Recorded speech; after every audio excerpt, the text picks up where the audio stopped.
баг гэсэн үг шүү дээ. Мань 16 18 удаа паузлах юм бол андер гэсэн үг байхгүй юу? Амар ингийн. За тэгээ битлэхгүй дөө. За сайн байна уу? Weekly show ихтэй бэлэн болсон байна. Хүчлэг шамраа надтай хамт байгаа манайха. Шинэ газраас хийж байгаа шүү. Шинэ газраас хийж. Yes, I am professional rapper man.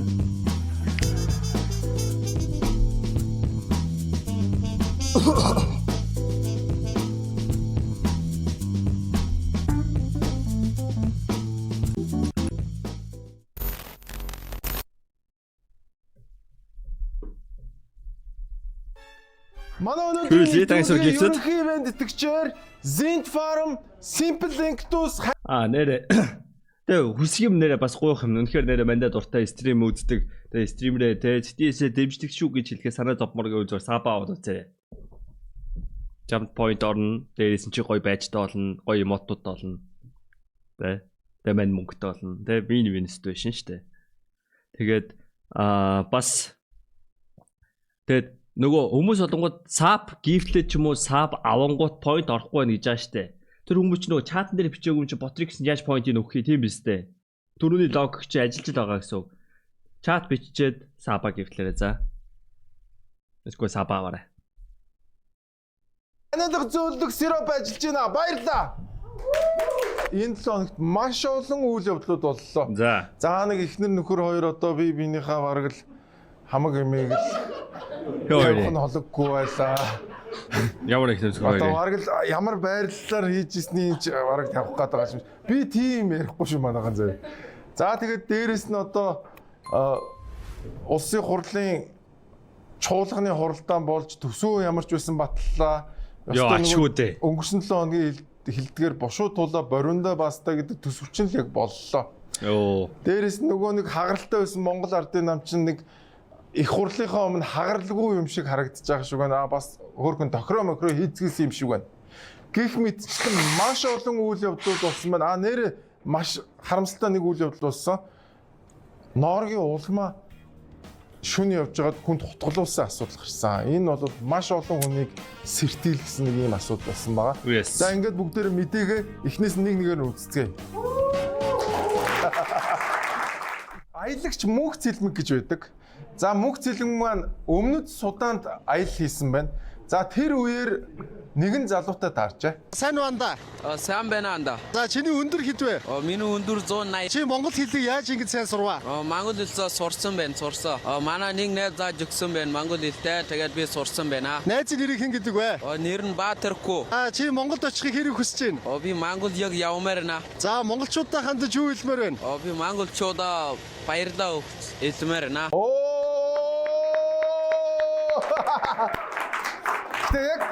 Яг Монгол явахдаа итгэлтэй юм ээ дөө. Яг одоо гадаа засшуурч штэ. Алуулна штэ байна. Амьдралдаа харж байгаа хүүд хасах 35 40 өрн дээрээс нь утаатай. Алуулна мэн дөө түнш байхгүй. Мэдээ байгаа штэ. Сэтгэл нь гоё юм те. Тэгээд маш олон монгол залуучууд өмнөд Суданд инхийг сахиулаад ингээ байж гин. Тэгээд бас зөвхөн зэвсэг түвчнэр нөлөөлө зогсохгүй бас зөөлөн хүчний бодлого хамт яваад шүү дээ. Айгүй олон монгол хэлтэй Африк хүүхдүүд байдаг болсон байлээ. Тэгээ ирээдүйд энэ хүүхдүүд бас монгол судлаач болцсон байхыг бас бид нэр үгүйсэхгүй те. Ямар ч байсан гайхалтай аялал хийж байгаа болон өмнөд Суданд инхийг сахиулж байгаа залуучуудаа бүгдээр нь дахиад баяр хүргье. Ханад томооны үйлрэл эхэлж байгаатай холбогдуулаад та бүхэндээ Simple Link Tools гэдэг энэхүү ханиалга зөвлөх юм. Гчлуулууч линк тул биш шууд ханад за хэрүүлэлт орно. За өнгөрсөн 5 дахь нэг санал сураасан чинь нэг хаашаа юм дэ нэг юм гаргасан юм аа да. Тэрнээс болоод бүх хэрүүл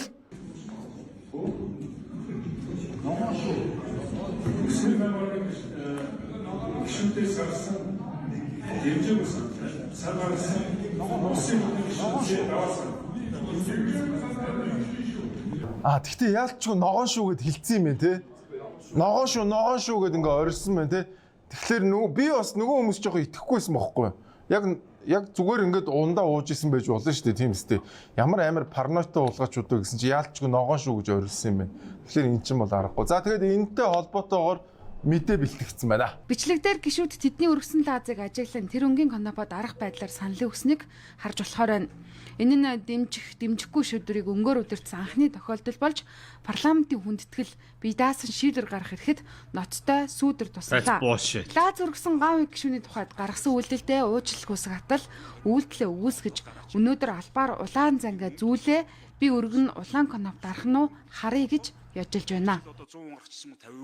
Гавыг болоод явхлан гişүүдийн зүгээс бол гаднаас тийм хооснлаа зоруулж ирээд хоёлоо 2 ширхгээр нь аваад тэгээ ингээд нөгөө санал хураалтын явцад ногооны нүргөхөр ногоон коноп, улааны нүргөхөр улаан коноп дарах байдлаар санал хураалт зарим санал хураалтууд ингээд явсан.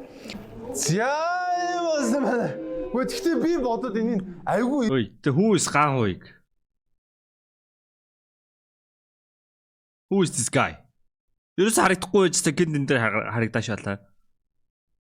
Амраас weekly show-г даалгасахгүй зөндөөд үзсэн шүү дээ.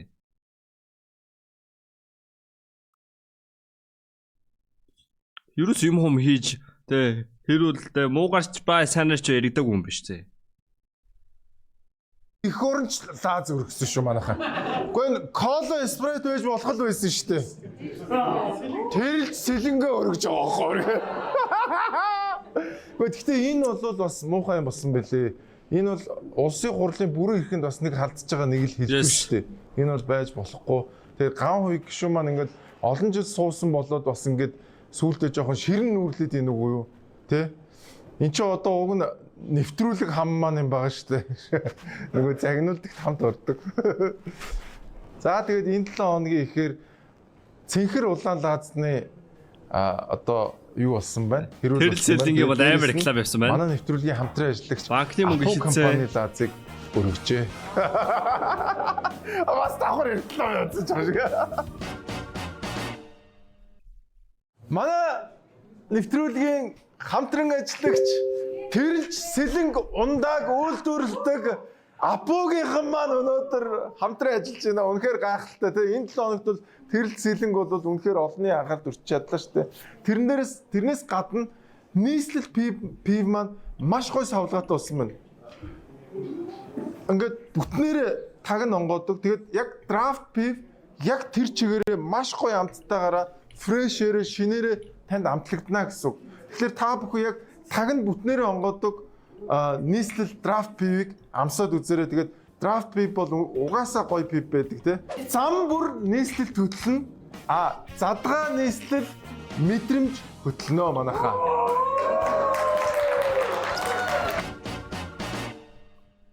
Мен ингэж онгоодаг нийслэл байгаагүй. Мен өнөөдөр ингэж онгоодаг Асахи ус.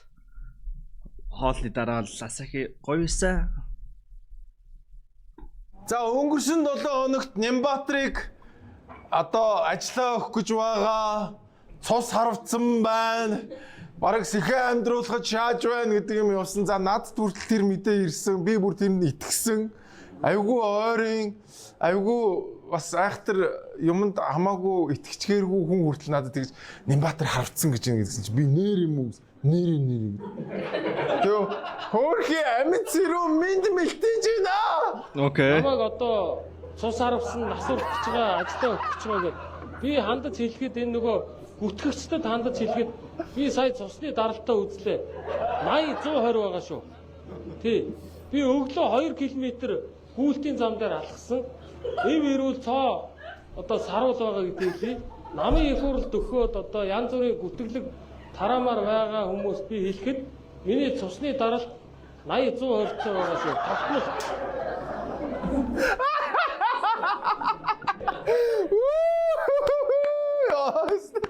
Ирүүл мэндийн хамаагүй нэг тоочнош дөргийстэй. Би бол харах болоогүй шүү болгоочод та нарыг тэгж эрт баярлах болохгүй шүү гэдэг. Бай. Гэхдээ одоо Острис комеди. Яг эрүүл саруул байгаад нэр би үнэхээр баярсан шүү.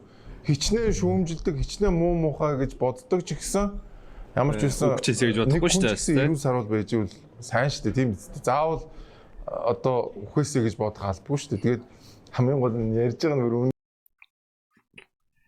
Харсаар агаад боёо баяр багнаа шиг санагддаг болчихжээ. Харахаар л инээд хүрээдэг ш.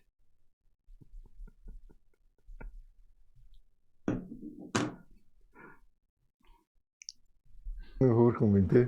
За энэ юуны үеэр ингэж ярьж байгаа юм бэ гэхээр одоо нөгөө агарын тээвэр, дүүжин тээвэр тийм ээ, агарын одоо манай Улаанбаатар шиг анх удаага агарын юм тээвэртэй болчиход. Ер нь бол яг аялал жуулчлалын маягаар ашиглаж байгааг би бол олон орн мэднэ.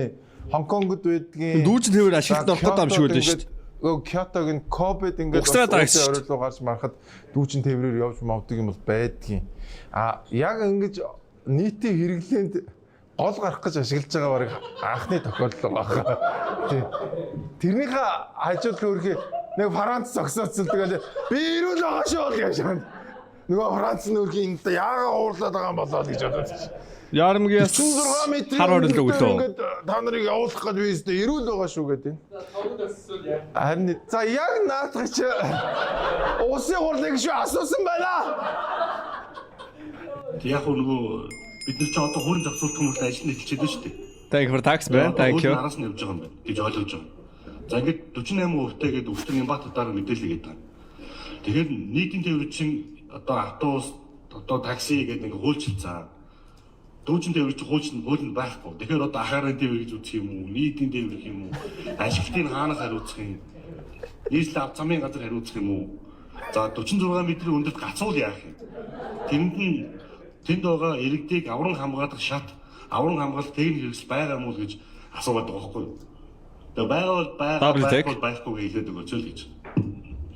Тийм шүү дээ. Тог тасраад гацуул яах юм? За тэр байхгүй юу?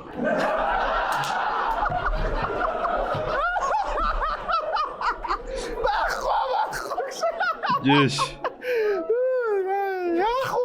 Яах вэ хэдүүлээ. Яах вэ? 46 метр. Оо чаажаа дараагаа бол таслах бэлэн шааж байгаа. Одоо ямар Yamaha мотороор л хөдлөхгүй байх нь өөрхий. Тэгээ ямар энерги ажиллуулахад дизель мис тавиад одоо станц байгуулна гэж бол байхгүй. Тэгээ манай комедийн Тэнгис гэж залуу айгүй гоё бас гаргалгаа гаргасан байдгийн. Тэр нь юу вэ гэхээр яг тэр одоо дүүчин тээвэр хийж байгаа тэр юун дотроо юм болгон дотор нэг шил арх хийчихээ. Тэг emergency архтай тэгээд тэр архиа яг гацаад янз бүр болох юм бол нэгдүгээрт ууж одоо дулаацсан, хоёрдугаарт арх ууцсан Монгол бол хэдэн давхраас ч зоригтой шүү л гэдэг байгаа байхгүй тий. Гэхдээ нэрээ тэр стэгцэн маа. 44 аяч амар өндөр шүү дээ. Чи өөрхийн амтнд 46 м хүртэл тийм өндөр шат байдгүй юм байл шүү дээ. Тэгээ одоо вертолетоор авах юм уу яах одоо хүн амтаа олноор нь алсан анхны ус болох уу те бурхан ингэж. Тий Нямбатар даргын би энэ бол сайн байгаа юм байна ойлгочлоо. Тэр дээр 46 м дээр хүн амтаа үлдэж өгвөл яах юм бэ Нямбатар дарга. Манайхан чи ингэж юмаа бодлого ингэж юм хийдэг. За ингэж өвөл мөвөл ажилладаг. Дүүжин тээвэр мээр ярьж явах зур нүүрсний хулгайн хэрэг илэрчээ. Тий. За одоо та бүхэн бол харж байна тийм ээ. Ингээ хагс кокс манай түлшгөөнд явж байгаа. Ингээ яг өвсөн дээр ингээ доор нь тавиад за дээр ингээ хоёр игнэ өвс тавьсан. Ингээ нууцсан байдалтайгаар бол ингээ гарч ирж байна. Ингээ тийм ээ. Хатаа ингээ энэ хитэн юу юм. Энэ доор нэг байна, ингээ хоёр байна. Ингээ нэг байна. Хоёр игнэ. Нийтдээ хитэн шууд байсан. Тоосон уу манайд? Одоо яг энэ хитэн шуудаа хэд орчим тонн гэдгийг нь одоо үсэлхийгээ дагуу хан уу дүрийн 12 дугаар оны байрлал одоо бэг канад 24 дугаар зүгтээ одоо авч байгаа. Юу болоод байгаа юм. Хүш энэ солиор штэ. Хүн өөрийнхөө мөнгөөр зарж байгаа үстэй энэ чи одоо ямар үнгүү тараагаагүй л үгүй энэ чи зарж исэн юмнаас өөрийнхөө мөнгөөр аваад тэгээд аваа явахад одоо цагдаа магдаа ирцэн. Бичлэг гэж шаацсан. Хүнд гинт хэрэг илрүүлж баг хар тамхи илрүүлж байгаа юм шиг шааж штэ. Ингээ энэ хардаа нууцсан байна. Энд ч юу бол энэ ямар новшин болоод байгаа юм бэ энэ? Энэ байж болохгүй юу манайхаа энэ ч одоо бид нар ардчилсан зах зээлт нийгэмд амьдарч байгаа үст энэ чи ямар новшин болоод байгаа юм бэ? Тэгээ нөгөөт нь бүр дүр мөртэй итгэцэн хэд байна ч гэж байгаа шиг. Энэ одоо ямар лалрын юм болоод байгаа юм бэ? Тэгэд би өнгөрсөн 7 хоногс хэлээл байгаа. Энэ бол гаж дон гэдэг шиг те гаж секс гэдэг шиг яг юм гаж юм руугаа явчих гэж юм байна. Гэхдээ нэр энэ бол байж болохгүй. Энэ бол үнэхээр утгагүй зүйл рүү явцсан байна. За тэгэд энэ нүүрсний ууг нь үйлдвэрийг хэдэн их найдаар барьсан шүү дээ ууг нь. За тэгэд ууг нь Монгол улс чинь нүүрстэй улс шүү дээ. Тэгэд сүүлдээ одоо энэ нүүрс чи одоо баг алт шиг алмаз шиг болж байгаа юм уу? Хайш юм бэ? Би ойлгохгүй байна. За энэ талаар түрүүний нөгөө хил амтай шилжир чинь бас дахиад ярьсан байна. Яг нь ер нь бид нар чинь нөгөө өөртөө байгаа ямиг өөрөөсөө бодлож аваад байна шүү дээ. Өөртөө байгаа ямиг зараад жоохон босуудаа буцаж аваад байна. Тэгээд дээр нь одоо бараг тэр 5 дахь түлших компани 1.6 ихний төгрөг хөнгөр болсон тий. Тэгээд одоо үйл ажиллагаа зогссон. Тэгээд яг нэг нэг үйлхэд бол ингээд бид нар нэг сүүлийн 10 жил ингэж л одоо төлөвлөж ингэж л ажиллаж ирсэн ба шүү дээ тий. Тэгээд яг үндсэндээ нэг юунд энэ гай хин гэж юм бэ? Энэ ахыг.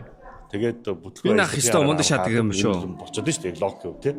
Хөл бөмбөгийн салбай самарсан биз та. Оо хөргий. Гэхдээ яг тэр багнуурыг төшөлсөн гэдээ оруулсан байна. Миний асуудаг юм бол юу гэхээр 2026 оны хөгжлийн төлөвлөгөөн дээр 3 Женкогийн баруун гараа. Нүрс, хим, коксийн үлдэр барина гэж цогцбор барина гэсэн юм баггүй юу? Тэрийг одоо мартцсан юм уу гэж асуусан. Та нар тэр юуны талаар Монголын хөл бөмбөгийн лигийн талаар нэг бичлэг үзсэн үү? Нэг гадаад бачка нэг Монголын хөл бөмбөгийн лигийн талаар нэг рил хийсэн.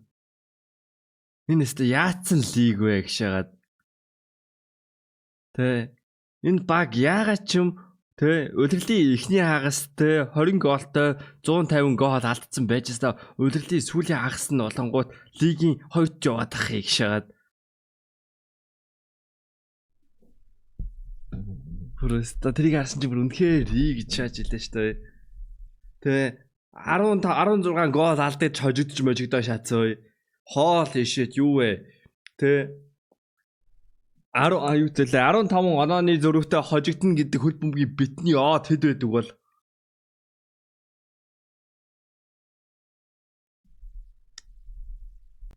амар шаажаа шүү. Тэнгүүтээ удирдлийн нөгөө хагас нь бол яг эсрэгээр нь шааж байгаа байхгүй юу? Тэр багийн IC худалдаад авцсан гэж бодоо. Тэг хөл бөмбөг ер нь бол тэ 10 гол гэдэг чинь хөл бөмбөг биш байхгүй юу? That's сагсан бөмбөг. That's волейбол.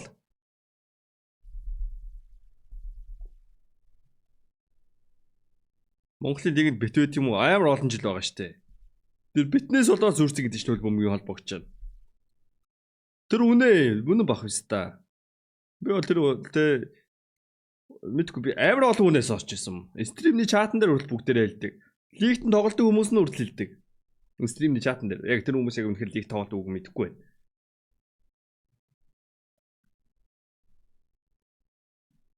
Тэгээ над руу амар мессеж ирнэ. Манай хөл бөмбөгийн лигийн талаар ингээд нөгөө ярьцсан рил гарсан юм уу? Эсвэл стрим үзсэн юм уу? Нугаас хөл бөмбөгийн холбоо сүрцэн бит чатдаг мадаг гэж маань ярьцсан байхгүй юу? Тэгсэн чи өө бараг алтын шууханы 2 3 хүн ятар бичижсэн шүү дээ. Амар стандарт. Би бол таныг бол тэр би стандарт бол ялч өдөр матч фиксэн шааж байгаа би стандарт руу хийсэн гэж бодож байгаа би бол.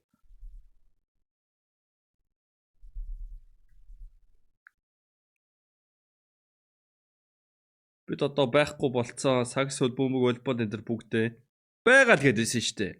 Алби осоор өөртөө өвгүй ч гэсэн тоглолтод орж ирээд хүн механикаар битtiin ажиллаулаад байгаа энэ төр гээд тэр би саксны холбооны даргын нөгөө амарчин подкастн дээр ярьсан сонссон шүү дээ. Тэгэхээр зөвхөн нүүрс хавч тэр үйлдвэр нь бол тусна багнуур төсөлийг барьсан байлээ. Тийм. Гол нь тэр 3-1-ийн тавч байхгүй болсон байна гэдэг байгаа байхгүй. Хэрэггүй бити тим нүүрсний коксны үйлдвэр бариад гууж ийн. Яг энэ нөгөө энэ хоёр талд байгаа хоёр нүүрсний үйлдвэртэй адилхан болж хідэн их найдаар барьсан шүү дээ энэ хоёр үйлдвэрийг. Өстө Улаанбаатар хотыг энэ хоёр үйлдвэр ингээл баруун зүүн бүсийн хоёр үйлдвэр баригдчих юм бол Улаанбаатарууд ямар ч утаагүй болно гэл тэгэл сонгуулийн шоу хийгээл та нар санаж гин үү? Энэ хоёр үйлдвэрийг барьснаас болоод Улаанбаатар хотын утаа 50% буурлаа. Бурхан минь. Даргыгаан дахин сонгоорой. Гэхдээ яг тийм болсон шүү дээ. Яг тийм болсон. Тэгээ өнөөдөр юу болж байгаа нарда би та бүхэн дахиад л төрийн гар хүрсэн юм болгон ийм новшуулдсан шүү. Бүх новшуулдсан. Энэ нэг гай бүрөө энэ one guy бүр. Гойдхүү please тийм голдоо шааж штэ. За одоо дахиад нэг юм новшуулах гэж байна. За тэр юу юм харъя. Улаанбаатар хотын 5000 айл өрхийг энэ онд дараа нь 46500 айл өрхийн яндан буулгаж хийн түлшин шилжүүлэхээр төлөвлөж байна. Тиймээс бусад улс орны хийн түлшний хэрэглээг хэрхэн нэвтрүүлсэн туршлагаас суралцах нь аюулгүй байдлын хувьд томоохон ач холбогдолтой юм а. Үүний хүрээнд хий тээвэрлэх, цэнэглэх цэгийг олон улсын стандартын дагуу барьж 6 кВт-ийн төхөөрөмжийг 2.6 сая 10 кВт Айтгэхгүй нөө биста. Яг гоо солонгос шалч нүүрснээс хийрүү шилжсэн л тээ. Гэхдээ зүгээр л яг зах зээл нь чөлөөтэй болоод нүүрсээ ч авсан хамаагүй хийн түвшин авсан ч хамаагүй тэгээд хийн түвшин хямдхан тэгээд утаагүй байвал хүмүүс хүссэн үсээгүй тэрийг сонгоно өстэй. Нэг биста нэг тэгээ эн чинь амьдарч байгаа одоо юу гэдгийг мань нэг тийм баян ядуугаар ялах гэдэг байгаа биш үү? Зүгээр л нэг гэр оролт байгаа биста нарыг ингээд би түлшин чинь нэгдүүлээ би хэдүүлээ 100-ыг чинь ус солиод өгнө гэдэг нэг юм энэ л ингээд нэмж угаагаа шаагаад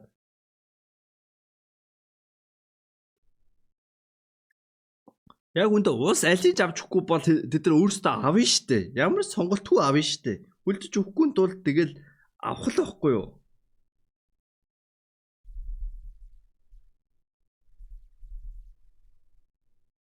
Ингээд зүгээр яг ингээд ядуу байгаа хүмүүсийг ядуугаар нь үлдээх нэг тийм хангамжийн шийт яваад байгаа байхгүй юу? Одоо тэгэл одоо улсаас тэ нэг ямар зуух вүлээ нэг юм төмөр зуух байдэн штэ нэг тэ манай МОО-гийн болонгууд тэ нэг юм өөр зуух байдаг гэсэн юм хэвдүүлээ хэдэн худагтай модагтай гээл амар том зуух байдаг гэсэн чинь дараа нэг жижигхэн төмөр зуух болоо. Тэр амар мундаг гэл тий улаан өнгөтэй үлзий зуух тий yes үлзий зуух мөн шүү яг нэг тиймэрхүү нэртэй тий хэний нэртэй тийм бас одоо олонгууд юуны зөө тэмүүдэд тэр 100хан доторх түлх химийн солино дараа нь яндангийн солино одоо бүр каза болгож солино ч гэж байсан. Тинхийг 3.3 сая төгрөгөөр үнэлэн 80 м квадрат хүртэлх байшинд суйрлуулах юм байна. Ингэснээр хатуу түлшний хэрэглээг халж агаар орчны бохирдол буурах шууд нөлөөтэй гэж үзэж байгаа юм байна. Тэгэд одооноос эхлээд бид нэр NFP стандартыг нэвтрүүлээд за бүгднээрээ Солонгос улсад одоо энэ нэвтрүүлж байгаа энэ стандарт нь Монгол улсын одоо нутагшгүй тий нутагшгүй ямар асуудал байна. Солонгос улсаас одоо ямар одоо авах зүйлүүд байна. Энэ бүгдээс нь бид нэр бол одоо ингээд суралцаад төсөлтөр бол одоо хамтраад одоо явж байна. За ингээд өдөр алдаж шүнэгчээр яг дүн өвлөө гэсэн чи 5000 айлын ямиг солихоор болцсон байна. За тэгээд энэ нь одоо яг энэ нүүрснийхээ араас орно шүү. Төр юм хийгээл эхлэх юм бол ингээд яг нүүрснээ авигуул дэлбэр нь энэ зарим нь. Авигуул зарим нь ажиллахгүй. Өөртөө амар том асуудал болно шүү. Гэхдээ ингэж хүмүүсийн амьдрал дээр туршилт хийдэг мэдхгүй тийм түүхийг би үнэхээр ойлгохгүй байна. Тэгээ хамгийн амар нь юу гэж энэ газын энэ одоо халаагуур гэх юм уу те энэ пишн нь тухайн дүүрэг хариуцсан. Дүүргийн өмч болох юм бэл. Тэгэхээр хаашаа би тэр айлын газар бараг тэр дүүргийн өмч болж байгаа юм уу хаашаа. Би өөр сүултээ ойлгохгүй болчиход байна. Тэгээ нөгөө хүмүүс хувьдаа хэрэглэхгүй. Жишээлбэл Солонгосын жишээ ярьж те Солонгос дандаа хувийн компаниуд нь энэ газынхаа үйлчлэгийг явуулт юм бэлээ. Тэгээ хүмүүс нь өөрсдөө тэрийг худалдаж авд юм бэлээ. Түүнээс ингэж татвар төлөгчдийн мөнгөөр ингэж явдаг газар нэгч байдгүй юм байна шүү. За ингээд Нямбатар би бол сайн байна. Харин Улаанбаатар хотын үйл ажиллагаа ийм новш болцсон байгаа манай ёстой жигээ харуулт өгсөн байгаа юм биш үү? Гэхдээ 100 улсын өмчгээ боддоо. Тэ тоочийг санаанд ороод одоо манай тоочгоор өвчлөлчээ тооч үтсээр хагаад. Тэ нэг социализмын үе гарч байгаа штэ. Тэ улсын өмч одоо бараг гэрийнхээ 100-ыг бараг ингээ тэ эвдлээ нэг арх ууж байгаа тест очиод нөгөө газын 100-аа очиод мөргөж унаад эвдлээ шаазан чи bis арга шоронд орох юм улсын өмч хөвтэйсэн гээд.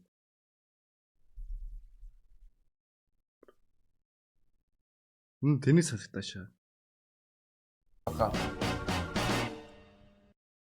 Өнгөрсөн 7 хоногийн төгсгөлөөр Зандан шатрын засгийн газар эх 5 жилийнхаа төлөвлөгөөг танилцууллаа.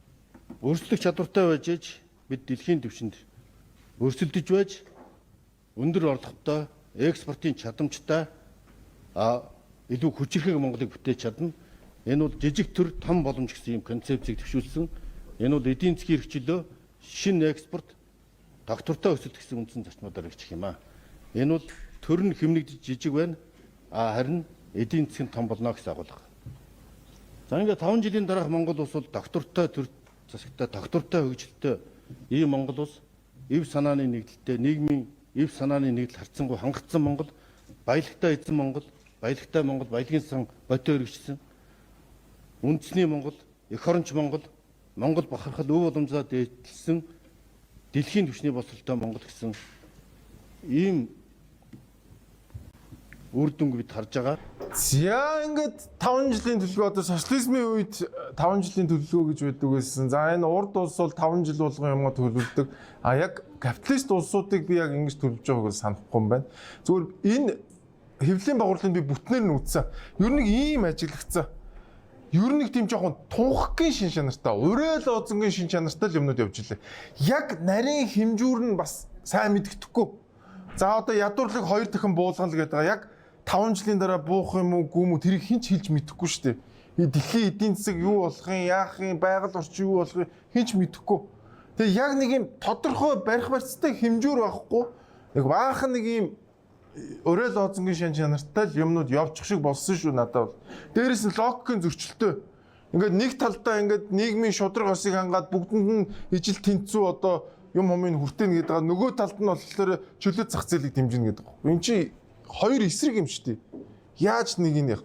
Тэгээ хамгийн аимшигтай нь юу гэхээр дараагийн 28 онд сонгогдсон хүмүүс хүртэл энийг үргэлжлүүлж явах юм гинэ. Гэхдээ энэ чи зүүнний нам ийм бодлого гаргах чи барууны нам сонгогчвол яах юм бэ ч тийм юу гэсэн үг юм. Тийм шүү дээ. Тэгээ заавал энэ зүүнний бодлогыг л ингээд хэрэгжүүлээд явна гэж тийм байхгүй шүү дээ. Тэгэхээр чи ингээд энэ бодлого нь таалагдахгүй байгаа учраас өөр намыг сонгоно үстэй. Гэх мэтчлэн ийм алдаатай ийм юмнууд ярьсан. Тэгээд яг нэг сайн тал нь төрөө жижигрүүлнэ гэдгийг маш их ярьсан. Татвар буулгана гэдгийг маш их ярьсан. Хамгийн гол нь энэ хэдийн маань ярьж байгаа хийж байгаа хоёр нь алд дэлэм зөрүүтэй байгаа учраас л ингээд. За дээрэс нь олон хүний анхаарлыг татсан нэг зүйл яригдсан. Энэ бол Абубакир гишүүн Монгол улсын хүн амын тоог яаж өсгөх вэ гэдэг дээр санал бодлоо хэлээжээ. Монгол улсын хүн ам 2030 онд 4 сая, 2050 онд 5 саяд хүрнэ гэсэн урьдчилсан тооцооллыг үндэсний статистикийн хорооноос гаргасан байдаг. Гэвч төрөлт буурч хүн амын өсөлт саарах процесс судлаачдын тооцоолж байснаас эрт эхлэх болжээ. Тухайлбал 2030 онд 4 сая болох тооцоол 5-6 жилээр хойшлох болоод байна. Мөн улсын хэмжээнд 2024 онд 57.3 мянган их амарчсан нь өмнөх оноос 6.6 мянга буюу 10.3%-аар буурсан үзүүлэлт юм. Иймээс салбар яамнаас гэрүүлийн хөгжлийг дэмжих тухай хуулийн төсөлд 4 болон түүнээс олон хүүхэдтэй бол ипотекийн зээлийн дарааллыг урьдчилуулах, гэрүүлийн нэг гишүүнийг хүн амын орлогын албан татвараас чөлөөлөхөөр тусгажээ. За ингээд Монгол улсын жоохон шудраг бус гэхдээ яг үр дүний бодвол сайлах. Дагуу юм шүү яг үндэ. Тэ 4 хүүхэдтэй болчвол татвараас чөлөөлнө. That sounds very good. Тэ ипотекийн зээлийн дарааллыг урагшуулна. Тэр нь жоохон шудраг бус сонсож ил байна л та. Ямар ч татврын чөлөөлнө гэдэг бол аим гоё сонсогдож байна. Татвараас чөлөөллөө гэж чинь цалин 40% нэмэгдэнээс үг боёс.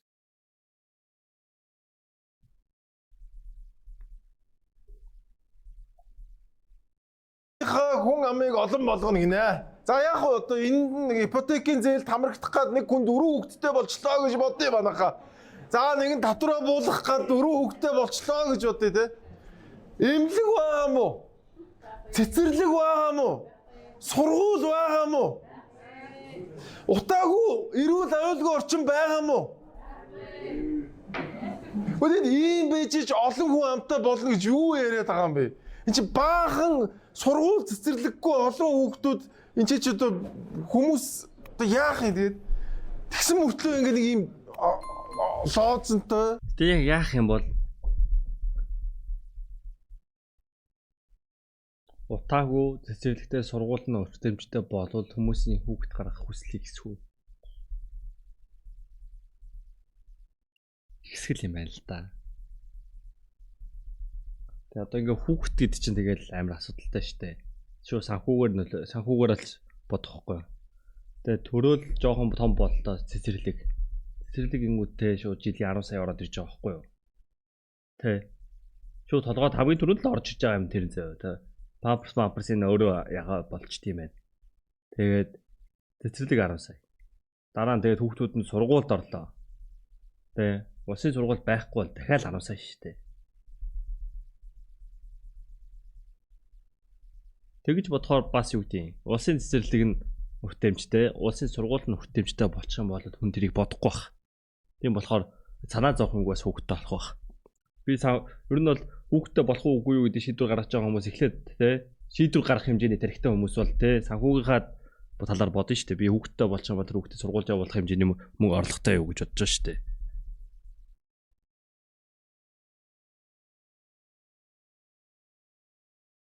Бас нэг талаараа тэйл юм байна. Сургууль цэцэрлэг хүртээмжтэй улсын сургууль буюу үнэгүй сургууль байх юм бол хүн бол санаа зовх юмгүй. Тэгээ яаж л ингээд тэгээ хүүхдтэй болох уу үгүй юу гэж шийдэж жирэмслэлтэй сэргийлж байгаа хүмүүс нь болвол хүүхдтэй болсон ч яа тийм бэ гэж боддог юм байна.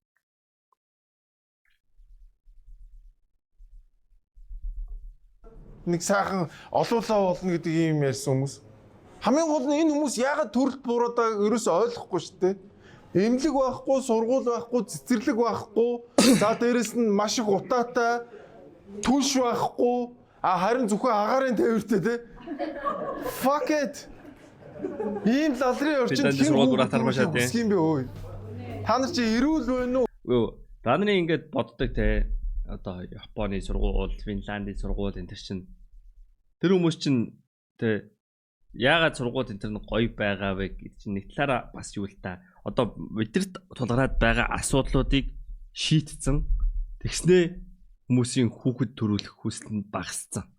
Тэнгүүт нөгөө сургууль цэцэрлэг нь юу гэдэг тухайн үед амар их хүүхэд төрж ирсэнд нь тааруулаад амар их сургууль цэцэрлэгтэй тэд нар амар гоё хөгжүүлээд явцсан. Одоо ингээд цөөрчөнгүүт тэд нар улам гоё яригадаад байгаа байхгүй юу? Зүгээр ингээд тэ нөгөө зах зээлийн нийгмээр ингээд явцсан улсууд чинь тэгээд байгаа байхгүй юу? Яг бид нар чи юм их асуудал иржсэн үе байж л байгаа.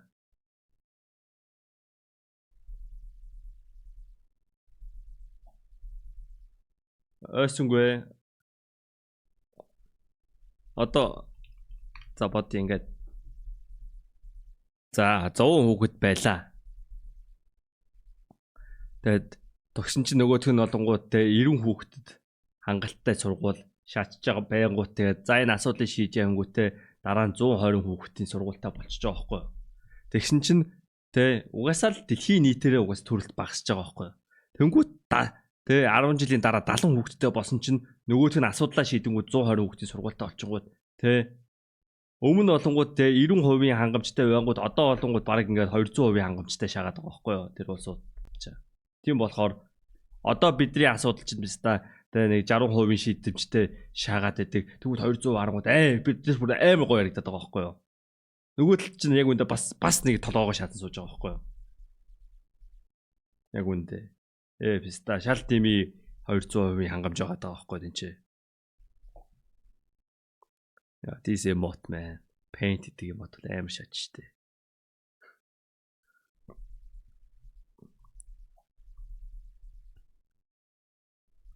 Мундаг сургууль төгсөж хүүхдэд ээж явах мөнгө болно үстэй. Үгүй л дээ бас яг тий. Нэг сургууль төгсдөөгээд мундаг хүн болдог байсан бол бас тий монголчууд бүгдээрээ л тий юу штэ. Дээд боловсралтай штэ. Дээд боловсралтай тий амар олон жил сурцсан. Одоо миний иргэн тойрон тий бүгдээрээ л дээд боловсралтай. Тэдний сайхан амьдарч байгааг хаана байгаа юм бэ? Хүн гэж чинь яг үндэ те нэг их сургууль 4 жил явснараа биш оюун санааныхаа хувьд те чадвартайгаар л үнэлэгдэж байгаа штэ.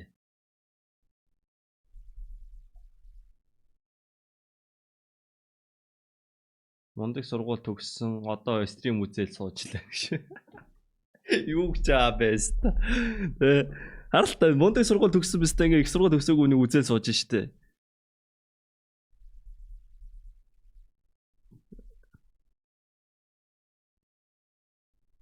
Тэгэл мэдхгүй тэгэл хэн овсгоотой л амьдарч байна дөө. Яг хөө ингээд нэг юм идеал ертөнцид бол тэг яг л тэгш ямаралтай л да. Тэ чи сайн сургууль төгсөх юм бол сайхан амьдрна. За бидний мэдхээр те одоо Солонгост гэхэтээ Сөүлийн сургууль төгсөхөд те зүгээр хийгээд хэдэн үеэрээ сайхан амьдрна гэдгийг мэдэж ингээ үр хөвгт ингээ багаас нь өсгөж мундаг сургаад Сөүлийн сургуульд орчоосоо тэгээд Сөүлийн сургуульд оронгууд те эргэн тойрон баг тэр нөгөө хэдүүлээ дүүргээрээ тэрний хүүхэд Сөүлийн сургуульд сурсан гэдгийг мэдчихтэй л нөгөөтэн сайхан амьдж байна шат нь штэ. Тэгснээл нөгөө бистаа наригчин бистаа болоод амар орлоод хүчтэй үстэй солонгосын нон дээр. Тэмүүт бас те. Идеал ертөнцид ч гэсэн те. Солонгос ч гэсэн идеал ертөнц биш байгаа байхгүй. Тэгснээл нөгөө Сөүлийн сургууль төгснөө нэг айлын хүргэн хүү болж осноо хүргэн хүүхдэнд үгүй яадаг талтай. Далдрын амьдрал тулдсан ш тас. Нэг тийм хитрхи яг юм нэг төсөөллийн амьдралын хэн нэгний мөрөөдлийг гүйцэлдүүлэхнээ аав ээж өөрийнхөө амьдралын төлөө биш өөрийнхөө хүссэн юмаа хийх биш хэн нэгэнд л таалагдахын тулд тэгээ хэн нэгнээр л үнэлүүлэх гэсэн нэм сэтгхүүтэй өсөөд тэгээд амьдрал дээр бүр амар хэцүү шатна штэ. Гэтэ яг тэр кино л тоо. Яг амьдрал дээр мэдэхгүй биш та. Манийх нь үрээлтэй мань ядуу өссөн штэ өөрхий. Манай хамаатууд донд хамгийн сайхан амьдралтай манай ээж их. Манайх. Дараа нь тэгээ манай нах зах их одоо ээжинд үгийх. Тэгээ бусад хамаатан бүтэхгүй юмс та. Манайх нь хүрээл бол угаасаа л тийм байсан. Мөн тийм нөгөө баяа айлын хамаатан садан матан те. Манайхан цагаан сараар золгоод очиход бол 1000 төгрөг бэлэг өгдөг байсан. Зарим айлынх өстө $100 $100 өгдөг юм уу гэж би сонсч лээсэн. Тийм бол би мань итгэхгүй.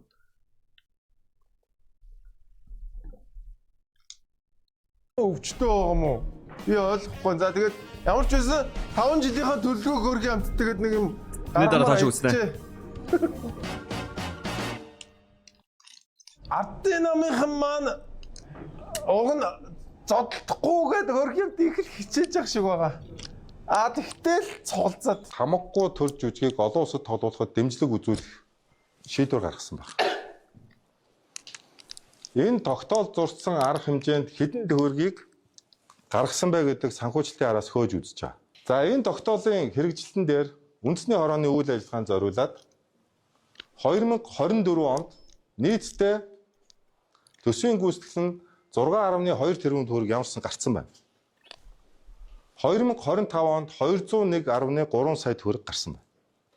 Одоогийн байдлаар 6.5 тэрбум төгрөг сая дурдсан энэ тогтоолын дагуу санхүүжигдсэн байна. Энэ санхүүжилтийг нэг бүрчлэн хуулийн хяналтын байгууллагаар шалгуулах хүсэлтийг өнөөдөр миний бие өгөх гэж байна. 4 удаагийн тайланд Монгол хаан жүжигийг олон улсад сурталчилсан гэдэг тайлан ирүүлсэн энэ компани. Хэрв энэ компани энэ жүжигийн олон улс дахь сурталчилгааг энэ Атикус компани саяны хийсэн Эрдэнэс оюутлахаас санхүүжсэн мөнгөөр хийсэн бодвол ерөнхий сайд оюурд нь өөрийн эзэмшлийн хамаарал бүхий ашиг сонирхол нэгтэй компанид санхүүжүүлсэн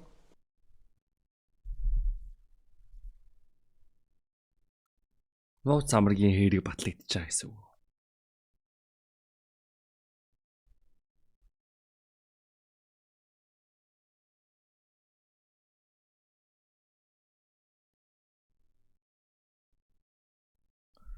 За 6.2 тэрбум яг уу ингээд те ард иргэдийн хувьд 6.2 тэрбум их л санагдчих байгаа юм. Гэтэ үүдээ ямар нэгэн байдлаар маркетингийн зардал одоо ямар нэгэн компани маркетингийн зардал гэмүү 6.2 тэрбум чинь жилийн төсөв үл нэг хийх хөшлөлтэй яг үнэндээ гайгүй. Гэтэ яга улс жүжигт мөнгө төлж жүжигт санхүүжүүлэх уу? Яг үндэсний бахархал төрүүлж байгаа Монголыг сурталчилж байгаа гэдгийг харж болох юм. Жишээ нь одоо солонгочууд гэхэд одоо 2024 он жингоол бид нар хоолны шоу үзлээ шүү дээ. Тэгээ Netflix-ээр үзсэн юм болгон дээр чинь солонгос хоол сурчлагдж байгаа зав. Тэр бол цэвэр төрийн бодлогоор шааж байгаа эсвэл 100%. Тэгээ баахан би одоо Netflix дээр би хэдэн хоолны шоу үзв. Тэгээ үтсэн драма болгон дээр бүр солонгос хоолыг бүр төрөл-төрлөөр зурчилж байгаа. Тэр бол төрийн бодлого. Тэгээд ер нь хэдэн жилийн өмнө ярих юм бол нэг хэсэг баахан хуульчтай К-драмнууд гарсан. Дараа нь үгдий нэг юм улсын ажил хийдэг цагдаа магдатай нэг хэсэг гарсан. Тэгээд өөр юу гэдэг вүлээ? багштай ч юм уу те эмчнэрийн нэг хэсэг Netflix шоу орсон. Тэр чинь төрийн бодлогоор хийж байгаа зүйл л те. Тэр мэрэгжлийг улсын тэр ажлуудыг ингээд гоё гэдгийг сурчилж байгаа юм. Тэгж бодонгууд бас байж болох юм байна. 6.2 тэрбум. Арай их юм болов. Нэг шоу ер нь 6.2 гайгүй юм байна л да. Бодолт одоо Авэслэг монголчуудын нөгөө дундуур реклам явж байгаа шүү дээ. Авэслэг монголчууд гээ шоу болд тэгээд дундуур явж байгаа нэг рекламууд чинь тэрбумаас дээш үнэлгээр явж штэ. Авэслэг монголчууд чинь voice ч юм одоо Тэнгисийн эргийн реклам гэдэг чинь нэг тэрбум тэгэл 5 6 компани 6 тэрбум яг үндэ нэг шоуны үед те 6 тэрбум бол зүгээр байдаг юм байхгүй. Энэ зүгээр хүмүүсийн мэддэг юм болохоор л зүгээр. Яг л мэддэг юмар л төрүүлээд тагч байна. Тэгэл 6 тэрбумаар Монголоос сурчлах нь зөв л ах. Зүг баха. Хей зүгээр. Энэ бол байж болох ч юм биш үү те. Би бол те энийг болонгууд те нөгөө Дүлгөөн оюун эрдэнэ гэдэг хоёр нэрийг л ингээд жичлээд байгаа юм биш үү те. Ийм сонирхлын зөрчилд орно мөн төсвийн хөрөнгийг зориулсаар зарцуулсан үүдэл үйл барим нотлогдно гэсэн. За ингээд дээрэс нь амар баясгалантай холбоотой утасны бичлэг сонсгосон, мессеж харуулсан, амар баясгалантай холбоотой болсон юм гарч ирсэн. Тэгвэл үхэлтэй холбоотой юм бол гарч ирээгүй, гаргаагүй. За ингээд нөгөө ардын намын дотоод зөрчил бол ингээд илэрч байгаа. Гоё шоусан. Тэгэхээр бажт том байсан. Анзаархад бол амар баясгалангийн өмгөөлөгч бас хэвлэлийн байгууллаас. 3 жилийн өмнө нэг хүн 6 тэрбумаар тоог утаагаад шийдэж чадахгүй шүү дээ. Мэддэхгүй хүн рүү битсэн ийм одоо чат байлаа. За тэгээд тэн дээрээ одоо тодорхой зарим ус төрчдийн нэр хэлж гин. За тэгээд одоо нэг үйл явдал өрнөд юм. За тэгээ энэ нь өөрөө хэрэг хийн шийдвэрлэх ажиллагаанд ямар ач холбогдолтой юм. Хоёрдугаарт энэ нь яг одоо үнэн юм уу? Үнэн байлаа гэхэд одоо энэ нь яг амар баясгалан гэдэг хүнийг ямар хэрэгт юунд гутгаад юу руу чиглүүлээд байгаа юм бэ гэдг нь ердөө ойлгомжгүй юм байна. Ер нь та бүгд анзаарвал ерөөсө гол үүсэж байгаа нөхцөл байдал зорилго бол ямар нэгэн холбоотой холбоогүй хамааралтай хамаагүй баримтуудыг л ингээд байнга өгүүлж явах хэрэгтэй энэ хүн маань. Ингэжээж намын их хурлаасаа өмнө л одоо энэ хүнийг ямар нэгэн байдлаар нүүрсчин гэдэг ийм агуулга руу оруулах ийм л зорилгын хүрээнд явж ирсэн. Тэрнийх нь одоо нэг анги нэг хэсэг нь л ингээд явж байна. За ингээд бас амар баясгалангийн өмгөөлөгч гарч ирээдгүй. Энэ одоо ингээд манай хүнийг ингээд л ах одоо өөрөө тэр үхэл мүхэл яриад ийсэн нөгөө үхлэн ч одоо байхгүй болчлоо. Дээрээс нь хаул дүүргийн шүүхтэр энэ юмнуудаа батлаа гэд шүүх хурал зарлагдаад байдаг нөхөр өөрөө тодорхой шалтгаангүй ирэхгүй байна. Тэгээ энэ хүнийг ирүүлээч гэд ингээд иймэрхүү зүйлсийг ярьсан байгаа. За би бол тэгж бодож байна. Яг энэ хоёр талыг бол авцнах хэрэгтэй баг. Яг алин ч үнэн алин ч багтны цалин яасан нэр хэлэлээр ерөөс би мэдээгүй ш. Өмнөх шоунд байсан ба тий. Хурал болох гэж байгаа учраас энэ улс төрч маш их улс төрчлөлт явсан байх магадлал айгүй өндөртэй шүү. Тийм учраас би бол энийг ингээд яг алин ч үнэн гэж үзэхгүй байна, алин ч худлаа гэж үзэхгүй байна. Хоёрдугаарт энэ 7 хоногийн төгсгөлөөр ардын намын их хурал болно. За тэгээд нөгөө хоёр хүн зодтолтод байсан шүү дээ. Амар баясгалан бол би намын дарагт нэр дэвшихгүй гэдгээ зарлалцсан. За тэгсэн чинь нөгөө хүн юу гэснийг харъя. Монгол Улсын ерхий сайд Зандан шатаараа намын даргаад нэр дэвшиж өрсөлдөхгүй гэдгээ мэдгэлээ. Тодорхойлбол Монгол Ардын намын их хурал ирэх амралтын өдрүүдэд болж намын даргаа сонгох юм а. Тэгвэл баг хуралдаа нэр дэвшиж ялагдаад байсан ерхий сайд Зандан шатаар их хуралд намын даргаад өрсөлдөхгүй гэдгээ мэдэгдэжээ. Тодорхойлбол улс орны эрх ашгаа тэргүүн юу авста тэгээд хэн өрсөлдөх гээд байгаа юм бэ?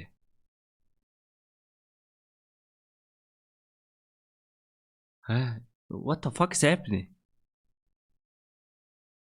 Тэг ямар яг бид нар өнөөдрийн мэдээгээр бол учрал сайд чинь учрал сайд л одоо учрал гишүүн чинь намын дарга болсон гэдэг мэдсэн. Гэхдээ амар сонир шаажаас what the fuck оюурд нь унгацсан Зандан шатраа унгачиж байгаа. Тэгснэ дараагийн гарах гэсэн намар баясгалан гэдэг нэг хүн гарах гэсэн чинь нэг сүудрийн хоккейг гарч ирээ шаа.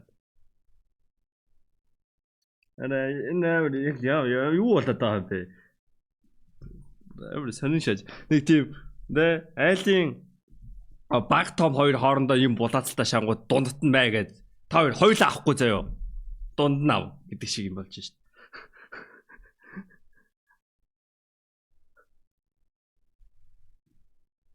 Нэг тийм л юм болчлоо тий. Тэр нэг паусан дээр бас ярьчих. Багш нар эмчнэрийн цагаалан яаж нэмэхэр болсон чад?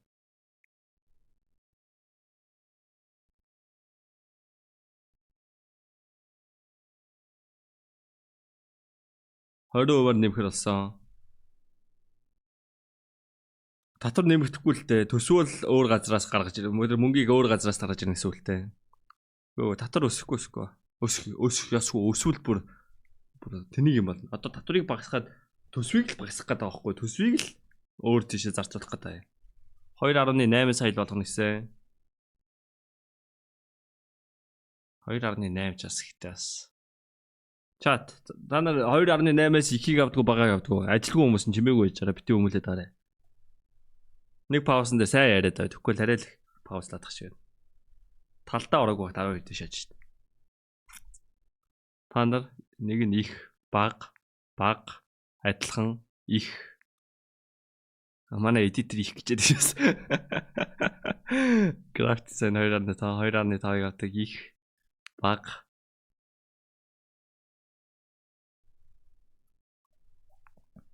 Гараад 3.5. Их баг тэнцүүл юм байна дөө. Ер нь дундаж цалин дээр хөөр хийдөө дундаж цалин дээр очиж байгаа юм биш. Тийм биш. Дундаж цалин чи 2.600 байсан шүү дээ.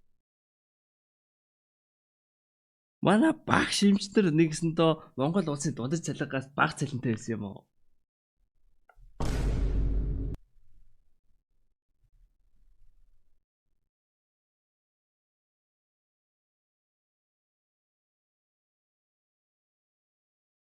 Энд байж болохгүй өстэй. Одоо бодож амар тэрийг шааж штэ. Яг бид нар угаасаа хинч бодохгүй л дээ. Хинч хүний цалин хэд байх уу те. Тэр нь зөв юм уу буруу юм уу эсвэл юу гэдгийг тэгж бодохгүй л дээ. Яг анх удаа бодсон ч амар тэрийг сонсогдсон шааж ин те. Тэгээ багш эмчнэр. Тэгээ багш гэдэг чи ирээдүй. Эмчнэр чи яг одоо буюу өнгөрснийг дааж байгаа хүмүүс. Их хвчлэр нь төгсчүүлийг дааж байгаа штэ. Тэгээ одоо үеийн бизнес юм уу те. Ингээ харсан ч зүгээр те. Ингээ хоёр төлөйг бадж байгаа хүмүүс нь зүгээр л дунджаас баг цалинтай жишээ амар тэнэг шааж штэ. Түүхийн хүмүүс 3.5 авахар багш. Харин нахтай түүхийнхнийг сайн үнэлсэн л дээ штэ. Тэр амар наа чи ингээ харьцуулга муухай сонсогдоод байгаа байхгүй юу? Муу сайн түүхийнхэн гэж аим сонсогдоод байгаа байхгүй юу? Тэр хүмүүс ч бас хэцүү ажил хийж байгаа штэ яг үндэ.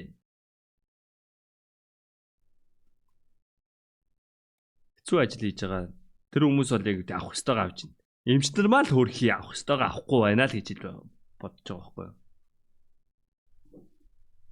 Хөрхий тэгээ яг уу тэгээ түүхийн ажилтан болоход тэгээ боловсрол нэг шаарддаггүй л боловсрол одоо монголчууд угаасаа бүх дээр их сургууль сурц юм чинь одоо шаардлагатай.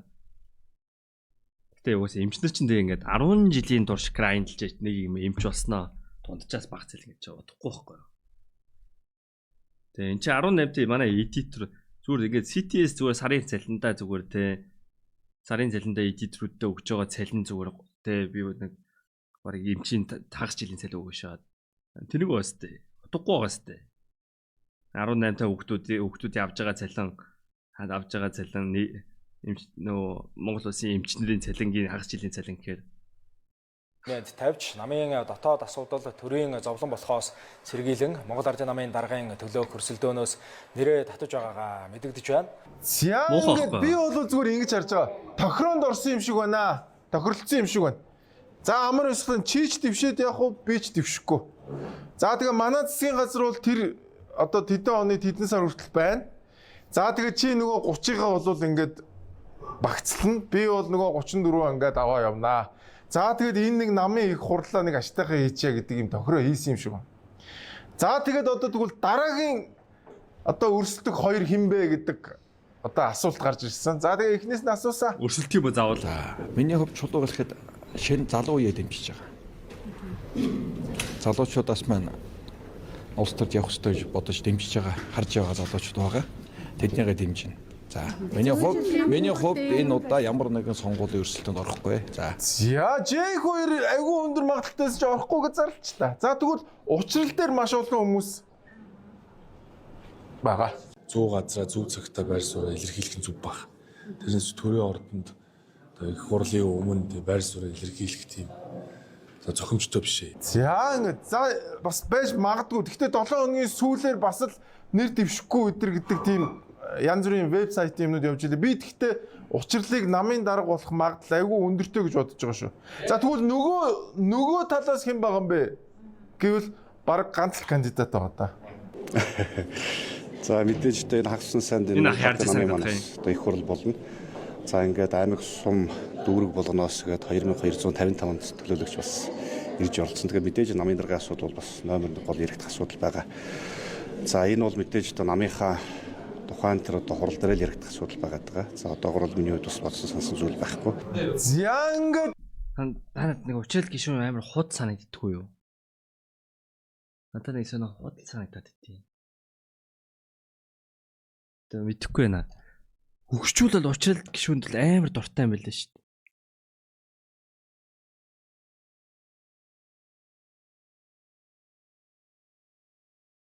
Одоо манай эмээ өвөө энэ төр бол амар дуртай.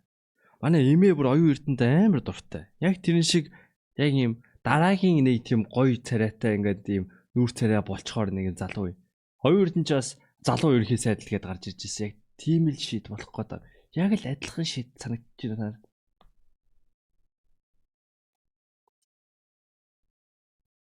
Тэгэл нэг юм тэ янз бүрийн ингээд хүмүүс таалагддаг юмыг л хийдэг нэг тийм тэ. Учир сайд юу болчихж шүү дээ. Одоо ингээд намын дарга болж байгаа шүү дээ. Яг нэг юм зүгээр л яг ардаа ингээд уцтай нэг хүн л юм шиг санагдаад.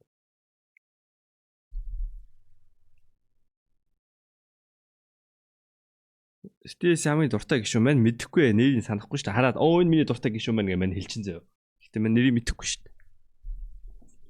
Тэгсэн мөртөө дургуугаа мэдээж байгаа те. Дургуу ч хийжтэй одоо нэг юм дургуу болохоор тийг санагдав. Манай дургуу юм шиг байна л да бодвол.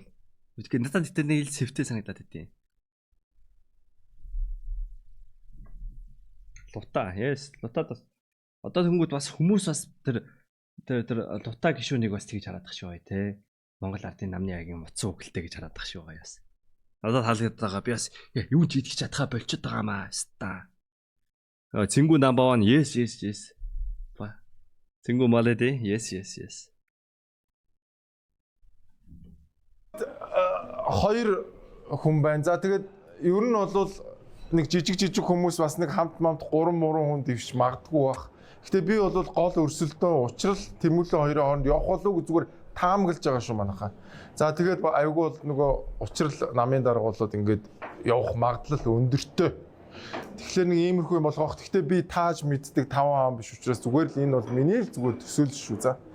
За тэгээд 7 хоногийн төгсгөлөөр ардын намын гишүүд чинь ингээд хамтдаа гарч ирэл ингээд тэрвэрлдэж бараг тэрвэрлдсэн гараад ирсэн зэ нөгөө хэрэлдээд исэн хүмүүс. Бид нэр сайдчлаа манайхаа.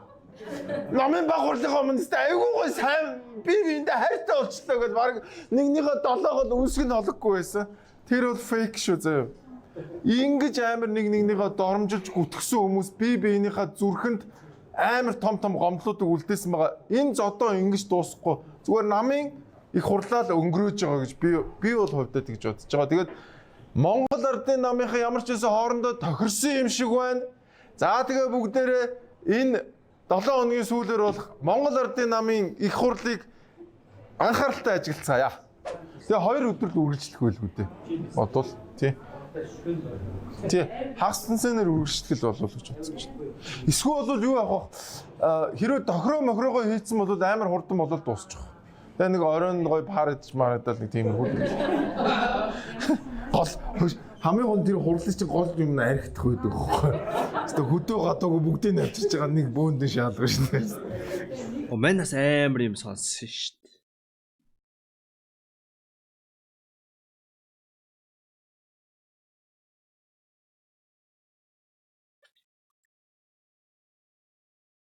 Юу?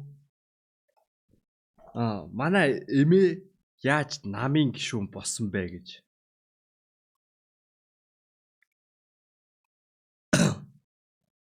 Манай эмээг яаж намын гишүүн болсон бэ гэсэн чинь зүгээр л хорооноос нь илүү нэг хүн дуудаад намын гишүүн болцохоо гэл тэгэл намын гишүүн болсон байл. Тэгээ одоо манай эмээ бүр Монгол ардын намдаа бүр үнэхээр хайртай. Үнэхээр дуртай. Тэгээ намын уулзалт болоод юм тараад штэ тэрэн дээр байн уучна. Тэгээд манай эмээ тэр нөгөө сонгуулийн ажлаар нь юм тараадаг ажлын хийсэн гэсэн. Тэгээ 200 мянгыг авсан гэсэн штэ. 2-7 хоног ажиллаад.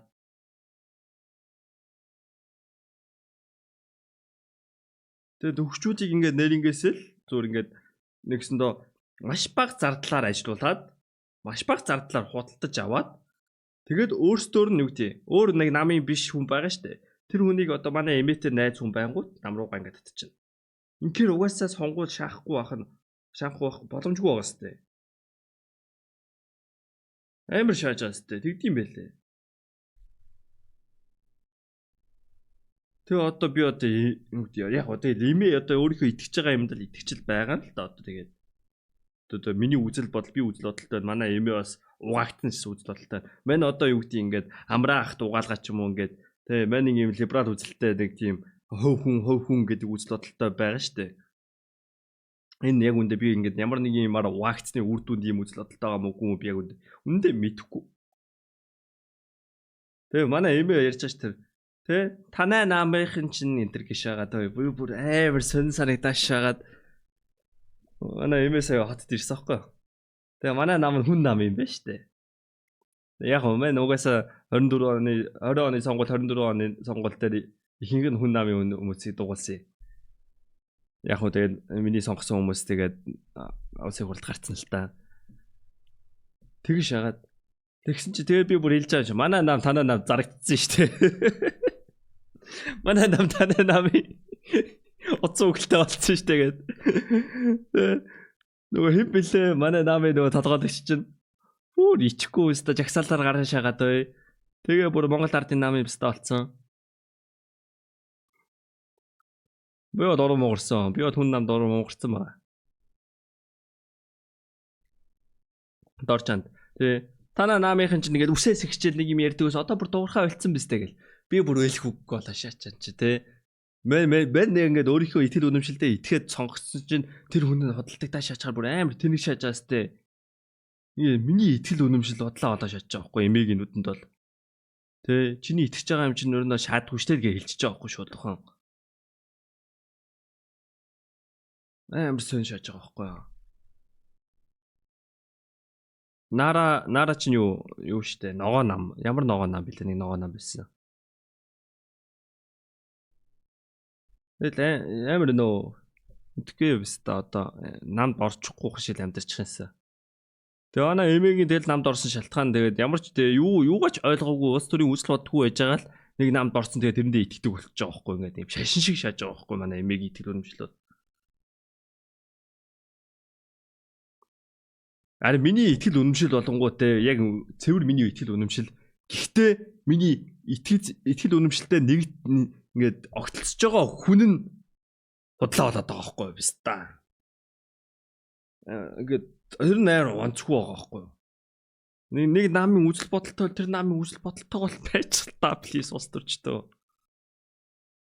Тэгээ би одоо эмээ би тэр 200 мянга ч үгүй тэр ажиллаа хийгээд хэллээд манай эмээ хийхгүй байх гэж байхгүй л надаас 200 мянга аваад нөгөө талаас 200 мянга аваад хийгээ шатчих штэ нөгөөдгөө. Ягаад үл тэр намд итгэж байгаа болохоор. Тэгээ мэн одоо ингээл дараагийн сонгуулиар тэ ямар ч мөнгө авалгүйгээр амраа ахыг дэмжнэ гэл бодож байгаа. Яг тэрнтэй л адилхан юм явж байгаа гэсэн. Одоо мэдгүй бас тэр ихтэй. Тэтэл итгэхээс өөр сонголт байхгүй л дээ манайд одоо. Амраа ах тэгэл дор чанчиг шаачихгүй л хэлгүүдэл гэл итгэл тэ татлаараа мэн дэмжин штэ одоо тэгээд. Би чи одоо ардын намынхан манай бааранд орж арх угаасаа гэж залбирал одоо мөнгөтэй хүмүүс арх ирээд уучвал одоо энэ эдийн засаг хэцүү байгаад бас харин Монгол ардын намын их хурл зөвлөд манай баар 20% хямдрлаа. За одоо ингэ намын зодоо модоо явж явах зүр хөөрхөн амтан мó ингээд нэг гологцсон хүүхчиг амтанд энэ манай төсөвгээд нэг юм батлагдах гал яваадах шиг байна. За энэ 7 хоногийн ихээр Монголын үндэсний олон нийтийн радио, телевизийн захирал гэрлээ. Хэзээ ихлээрээ үзэхгүй. Тийм байнгын хороогоор орсон байна. 500 ажиллаж байна. За 50 хүн бол жирэмсний амралт чиглэлтэй байна. Тэгэхээр 510 хүний энэ үйл ажиллагаа маань өөрөө тогтмол хүнээс мөн одоо хөтөлбөрийн одоо энэ цалингийн систем бол байнга одоо уг нөсөн нэмэгдэж явах ийм шаардлагатай. Гэхдээ одоо бас энэ төсвийн янз бүрийн асуудлуудаас болж бид нар энэ цалин орлогыг бол нэмэгдүүлж чадахгүй байгаа. Түрүүн бол 40% буурсан нь ямар учиртай юм бэ гэж асуусан. Цалин бол буураагүй. Гэхдээ хангалттай хэмжээнд нэмэх боломж бол бас үүсэхгүй байгаад байгаа. За ингээд тэгэд энэ бол үнэхээр Монголын үндэсний олон нийтийн радио телевизийн ерөнхий захирал гэдэг нь ингээд 512 хүн ажиллаж байгаа 50 хүн декреттэй гэдэг чинь 562 хүн ажилладаг гэсэн үг шүү дээ. Тэгэд энэ бол ямар ч үр ашиггүй ийм том бүтэц болцсон байгааг харуулж байгаа. За өнөөдөр шижиг шүү ямар их орж ийнэ те энд өнгөрсөн л бол маш радио телевиз bullshit. Тэг яагаад те татвар шиг авдсан штэ.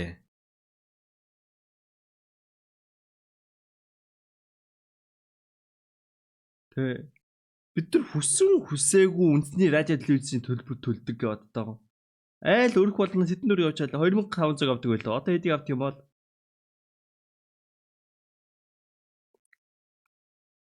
Тогны мөнгөн дээр 1100, юуны шит дээр дахиад 2500 авдаг юм уу? Тэгэд би мэдгүй би хизээ аамын сүлд радио телевиз санахгүй байна. Яг үндэ санаж байгаа юм байна. Сүүлд нэг зурагтаа асаагаад зурагт үзчихээ цагийн өөрд үзьгээд үзсэн чинь амар тэнийг шаасан. Энэ зүгээр ингээд татвар авч байгаа байхгүй биднээс. Хизээч үзэхгүй зурагтайгаа төлөө. Тэгснэ нөгөөх нь гол юм нь болонгоо те ерхийлэгчийн сонгуульч юм ямар нэгэн сонгуулийн мэтгэлзээнийг үнэн шударгаар те ус төрөөс хамааралгүйгээр явуулах зорилготой л газар штэ яг үндсэн зорилго нь бол тэгснэ нөгөө мэтгэлзээнээ хийдгүү шаасан те тэнийг яа дургу өрөөд байгаа те дургу ер нь стаа юм улсын татварын юмнууд дургу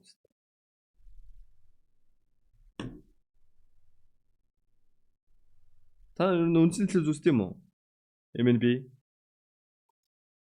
зураг төсдөг одоо байхгүй штэ. Мэн гит зурагтаар юу гард юм бол гэж бодож хаяа сонирхож үздэг шүү дээ. Сонирчрахаж.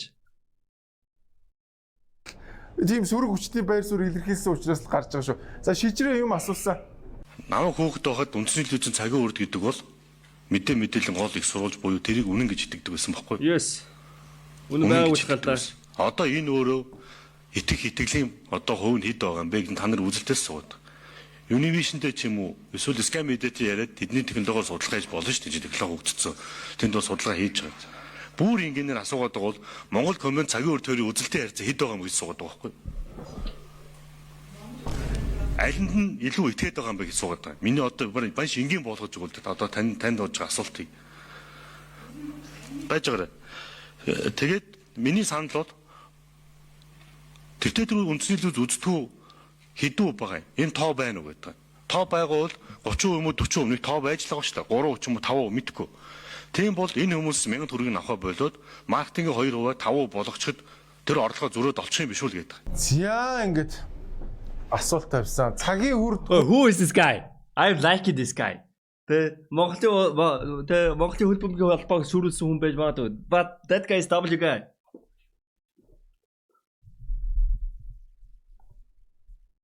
Монгол комментсэн бүр тарих. Яа манай эмээ яа тэр Монгол комментээр зарж байгаа юмнуудыг аваашаага те. Тэгээ нөгөө фэйсбүүкээр эдэг цахим ямар эмчилээ. Тэр эмчийн юмыг авна гэж яриа шагаад. Яа манай эмээг ямар ч авралгүй шүү дээ. Аврал аахгүй. Би ингээ хэлээд байгаа аахгүй. Наад хүмүүс чинь зүгээр яг инфлюенсер хүмүүсээ эмээ. Одоо ингээд тэгээ би нэг юм бүтээгдэхүүн сурчлагад тусалж байгаатай адилхан наад хүн чинь бүтээгдэхүүн сурчилж байгаа. Тэ та ингээ намайг юм зарж байвал авах уу? Яага наад хүнд авах гэдэг юм байна. Яг битүүрийн хийж байгаа юм яг адилхан реклам шааж мөнгө олж байгаа хүмүүс. Дуурхуу юмч тий. Хамгийн амар тэр дуурхуу юм чинь ими үнэтэй гэхдээ авмаараа ингээ надаас мөнгө авах гад эмээ бүр ингээ надаа ингээ бараг презентацийн тавьж ирсэн байхгүй юу. Мэн наа чи худлаа эмээ гэж би хэлж ирсэн. Тэгээ нөгөө бүр худлаа батлагдсан гээ оддоо биш та. Тэгээ нөгөөт нь угаасаа тэ харваас бүр ингээ харваас худлаа унзаа бүр ингээ бүр жүжигчин биш та. Ингээ тэ яг ингээ хүн таалагдахын төлөө амьдэрдэг хүмүүс нөгөө хүмүүс нь бүр тэгээ тэрэнд нөгөө тэрийг нь хүмүүс таалаа шагаад яаж ийм худлаа хүмүүс итгэдэг юм бол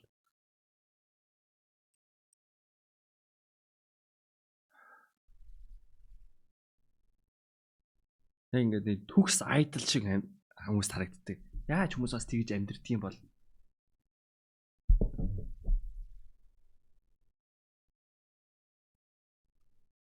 одоо шүүхэн тэр боо юм болоод байгаа сте тийм үү? Мэн мэдэхгүй штэ.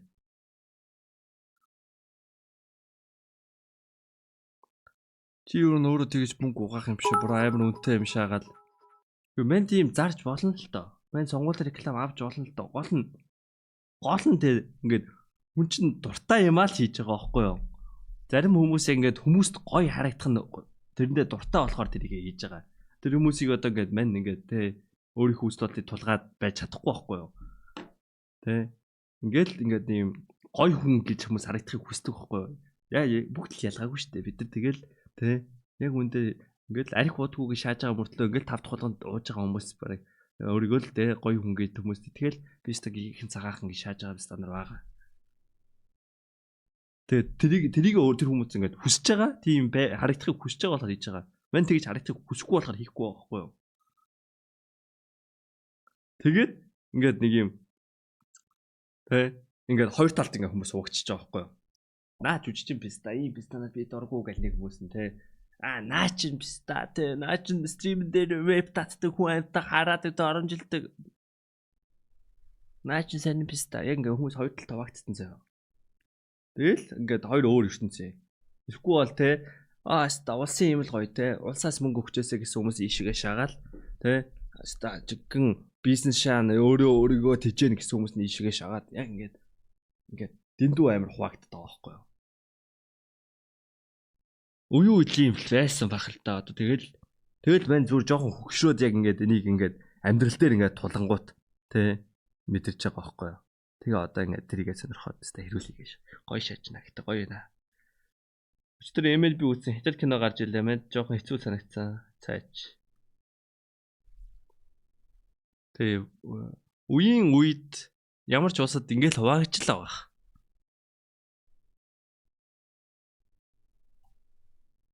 Гэтэ гоё нөө. Тэ. Бас сэрэлдэг шалтгаантай байна гэж гоё байхгүй юу. Тэ. Яг үүндээ эцсийн дүндээ мань хэдэн чинь entertainment л авч ийн л да. Хамгийн гол нь те нэг хэсэг нь те би entertainment авахыг хүсэж байгаа болохоор entertainment авч ийн. Нэг хэсэг нь би бол те подкаст сонсдог гişадаг бистанаар бол нөгөө талбартай ажиллах. Зарим нь яг ямар ч авралгүй хүмүүсээс байгаа л тахалтай. Тас мэдвгүй яг эцсийн дүндээ тэл философихгүй шагаад пи бод юм уу? Үзэж байгаа мó ер нь танаа телевизийг үзэж байгаа мó ер нь Монгол телевиз үзэж байгаа мó MNB үзэж байгаа мó байхгүй те. Уу яаж нэг ч хүн байхгүй мó? Ямар сони юм бэ та? Ер нь зурд үзэж байгаа мó гэж асуусан. Мэдээг нь хаяа үздэг. За яг энэ зааланд яг MNB үздэг 2 хүн байна. Энэ зааланд яг одоо 65 хүн байгаа. Тэгэхээр 65 хүнээс 2 нь л үзэж штэ манайхаа тэгээд боддоо. Тэгээ би зүгээр ингэсэн манайхаа бусад телевизүүд хэдэн үнэтэй байдгийг би зүгээр асууж үзлээ. За одоо нөгөө Тэнгисийн эрэг за тэгэл амар гой шоунуудаа Централ телевиз өгдөг штэ. 65% үнээр энийг болгоод юм байна. 65% үнээр тэр олон гой шоунууд те нөгөө масктай за ингэж явдаг. За 25 дугаар сувг телевиз бас л үзээтэй телевиз те мэдээнүүд нь сайн ойролцоогоор нэг 40-50 хүний хооронд л энэ бүх юм хийд юм байна. За Тэнгэр телевизийг бас асууж үзлээ. Мэдэн амар сайн байгаа сүүл төр мэтгэлцээнийгтэй сонгуулийн үеэр ямар гоо зохион байгуулалт вэ? Юу вэ? Бас нэг ойролцоогоор 50-60 хүнтэй. Ер нь телевизүүд гайгүй телевизүүд нэг 50-60 хүнтэй л байт юм. Гэтэл MNB яагаад 562 хүн юм бэ? Хараад идсэн. Тэгээ би асуулаа. Яг юу идэм бэ? На 512 ч гэдэг MNB өмнө ажиллаж. Нөгөө хорооны бистаны шил байгаа шүү дээ. Ер нь бол ингэдэг гинэ. Ихэнх өрөөнүүд нь ингээ түрээсийг болоод янз бүрийн студиуд түрээслэгдээд тэгээд ихэнх нь ингээ халтур малтур идэг. За зарим хүмүүс нь бол өрөөндөө бол аригддаг явдал бол нэлээд хавтгай байсан шүү гэд нэг тийм ярьж. Тэгээд where is efficiency? Тэ? Үр бүтээмж хаана байгаа юм бэ, тэ? Тэрийг л одоо энэ MNB-гийн захирлаас асуумаар байна. За тэгээд дээрэс нь одоо манай жүжигчин оноо ах байна. Оноо ах маань олон нийтийн зөвлөлийн гишүүн юм байна. За тэрнтэй холбоотой бас юм ирсэн. За сайн байна. Үндэсний зөвлөлийн гишүүн оноо гэж юм байна. Би түрүүний инхтэй гишүүний асуултанд хариулъя. За сая ингээд тайлан сонслоо. Сая 2-3 цаг ингээд сонслоо. Зүгээр 24 оны тайлан төрийн байгуулалтын байнгын орооны гишүүдтэйгээ цуг үндэсний зөвлөлийн гишүүд сонсож байгаад их баяртай байна. Бид нараар ерөөсөө хилцүүлээгөө. Монсор одоо худлаа ярих болцгоё. Эрс хүрээг биш хөрсөн. Үндэсний зөвлөлд үндсэндээ бол дампуурсан шүү. Таван тайлангаа та яаж хэлцэж байгааг би ойлгохгүй байна. Олон нийтийн зөвлөл нь ингээд дампуурсан гэдэг зэрэг. Ер нь бол MNB ер нь бол дампуу газар болцсон юм байна. Маш их үзэгчдийн татварын мөнгө. Энэ хүн жүжигч биш үгүй. Ингээд та нар ч толгой тарихгүй биш та нар хэсэг биш таас. Улсын их хурал, улсын баг хурал, нийслэлийн иргэдийн төлөөлөгчдийн хурал ингээд янз бүр юм байгаа штэ. Одоо энэ телевиз, одоо энэ урлаг соёлынхны бас нэг юм холбооны гишүүн байгаад байгаа байхгүй юу? Гишүүн гэдэг чинь улсын их хурлын гишүүн биш штэ яа. За яг иймэрхүү тэнийг бис танарыг манайд ингээд те жоохон те мань ч гэсэн өөрөө боловсрож байгаа л да. Гэтэ бас өөр нэг тэнийг бистаг бас ингээд боловсруулах гээд бид энийг үзэж байгаа. Эцсийн дүндээ те манайд боловсрож байгаа юм хомсорж байгаа. Яг хоо сурж байхдаа те тэнийг бистагаар дуудах үе байна те. Өөрийгөө тэнийг бистагаараа бодох үе байна. Yes. Манай тэр үе шата те хүлэн зөвшөөрөөд би тэнийг бистаа одоо сурцгаая гэж сурж байна. Окей? Сурна сте шат. Одоо дагаад бич. Би тэнийг бистаа.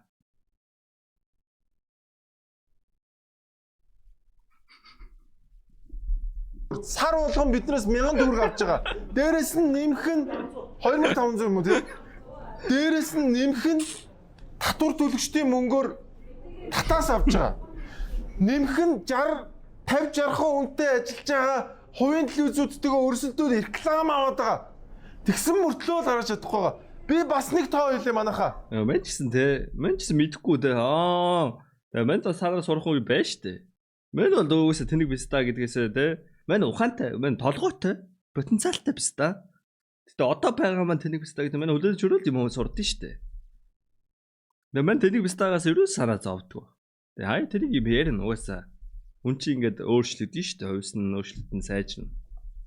Угаасаа овер гарсан чат. Одоо угаасаа харамсах юм. Одоо өнгөрсөн чат. Битээ овроор хаач. Шинэ битнэ явста. Тэрч бавслахад.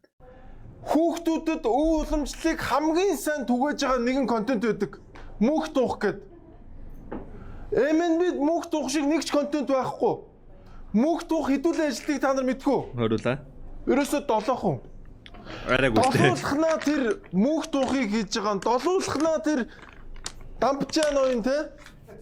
Тэг чи юу гэдэг кино лээ? Онц дүмд те. Гэхдээ 6-7 хүнээр ямар амар үр бүтээлтэй ажиллаж байна. Тэгээ нэр баяр хүргэе те. Наад юм уу? Централ телевиз ямар гоё үр бүтээлтэй ажиллаж байна. Тэгэхэд 560 хүнтэй байгаа ч дампуу хүн үздэггүй телевиз манай Монгол улсад хэрэггүй. Одоо энийгөө бол зүгээр аюул эрсдэл дайны үед зүгээр ингээ мэдээд тараадаг тийм л жижигхэн бүтэс болгоо наадгаа. Одоо бол наадгаа. MNB биднэрт хэрэггүй.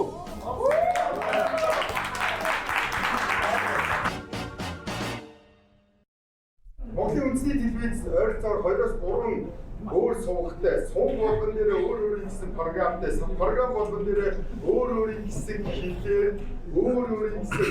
За тэгэхээр хэл бол дотроо Монгол улсад бүх улсуудаа хэлүүдийн нэгээр нь өөр мэдээллийг гаргадаг ийм сонин Гадар шүү. Харин тийм юм тий.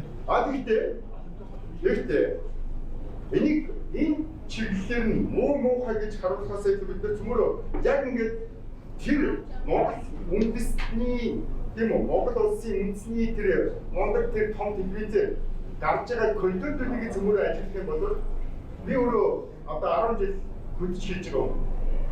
Би бусад сургуулиудаар гарч байгаа контентуудыг хараад тийм үү нэг тэнцэн хэрэг дээр 10 залуу авчиад үндэслэлд хэвтүүлж байгаа орнд би яг Монгол үндэснийхээ тэрийг заавал яагаад 565 хүнээр хийгээд байгаа юм бэ? Яагаад жил болгон тийм өндөр төсвөр хийгээд байгаа юм бэ?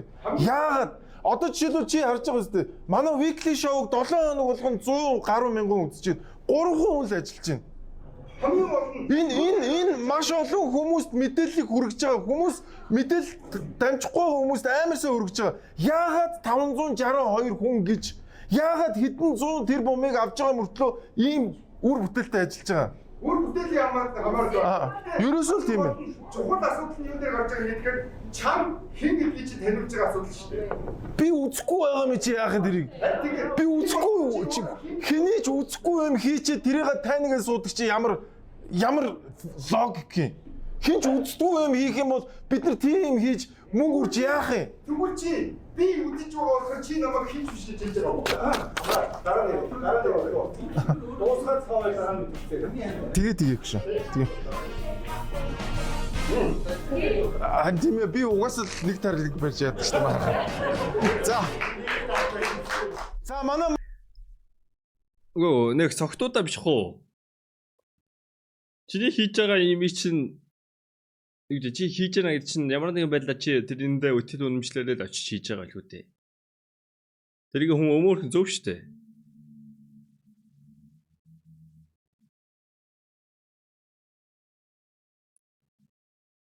Гэтэ яг энэ шоугаа дуусаад мэтгэлцэн л дээ үү. Өөрийгөө өмөрөх ёстой шүү дээ. Зөв. Сая ахвал тэгээд бос болж ирлээ шүү дээ. Энэ тэрлээд байгаа нэвтрүүлэгч хийдэг хүн гинэ.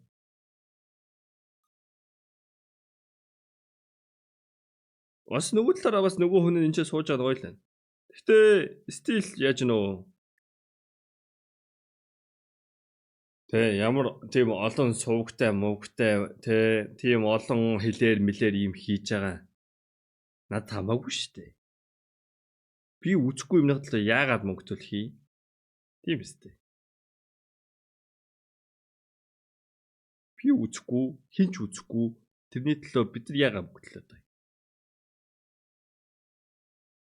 Яагаад тэр 500 хүнийг би тэжээгээд байгаа? Ер нь бол тийм үстэй. Логик нь бол би үнэхээр үздэг, үнэлдэг бол төлөхөд үзэх байхгүй юу? Төлөөд үзнэ. Одоо боди.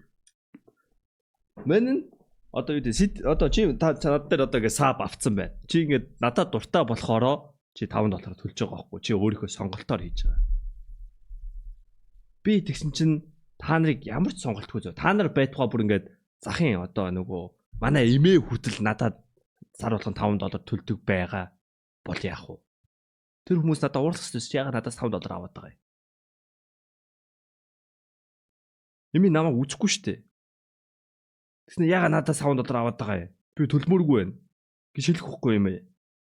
Тэрнтэй адилхан шүү дээ. Үнэхээр дуртай бол хинч байсан мөнгөний төлөөд үзнэ. Тэгээ би OnlyFans дээр нэг охины одоо юу гэдэг subscription $15 $20 авч байгаа. Авч байгаа шээс те. Авж ийн гэж бодъё. Писта доод клиптэй талын шүү. Тэгээ тэрийг үзхийг хүсэж байгаа болохоор тэр хүн мөнгө төлж байгаа байхгүй. Тэр чинь бүр ингээд үзхээсээ өмнө мөнгө төлнө. Дотор нь юу байгааг мэдэхгүй. Стрим бол эхлээд өгчөөд дараа нь хариуд юм авдаг байхгүй.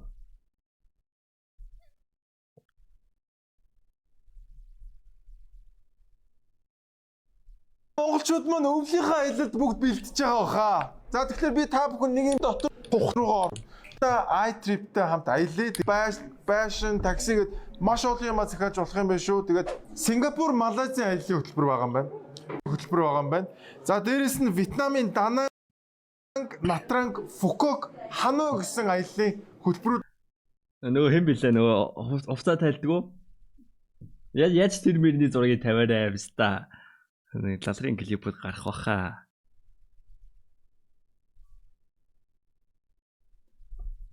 Тэгмээд би ямар ч үсэн iTrip-ээр наштайхан юм тавиарай. Би бас порно үзэл наштайхан порно үзтий. Ийм цэвэрхэн гэрэлтүүлэн мэрэлтүүлдэг гоё цэвэрхэн аварны давуу маавтай тий. Гоё чанартай юм үзтий шүү маань ярьж. Лалрын юм тавьчих. Сайнагийн онл ивэн хүү сайна. Тэ захиалсан та бүхэн бас iTrip гээ. Мань хэзээч мөнгө төлж порно үзэхгүй байхгүй юу? Мэдгүй би бол өөрийгөө энэ үлдсэн амьдралынхаа турш мөнгө төлж порно үзэн шүү. Порно миний тархинд бол угаасаа л үнэгүй л гэсэн бодлоо.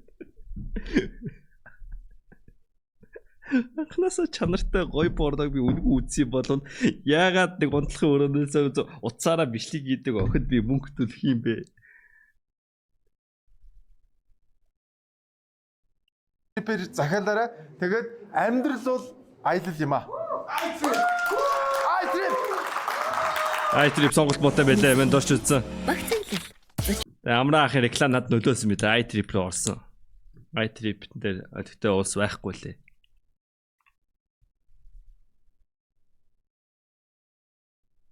Тэ харалтаа. Онцлог аяллууд Филиппин. Okay, this might be okay. Ихтэй амир хуучирсан. 4 бодтой буудал буунчиж хашаад юу гэсэн үг юм бэ? Юу гэдэг доромжлол вэ? Энэ 4 бодтой буудал лөө.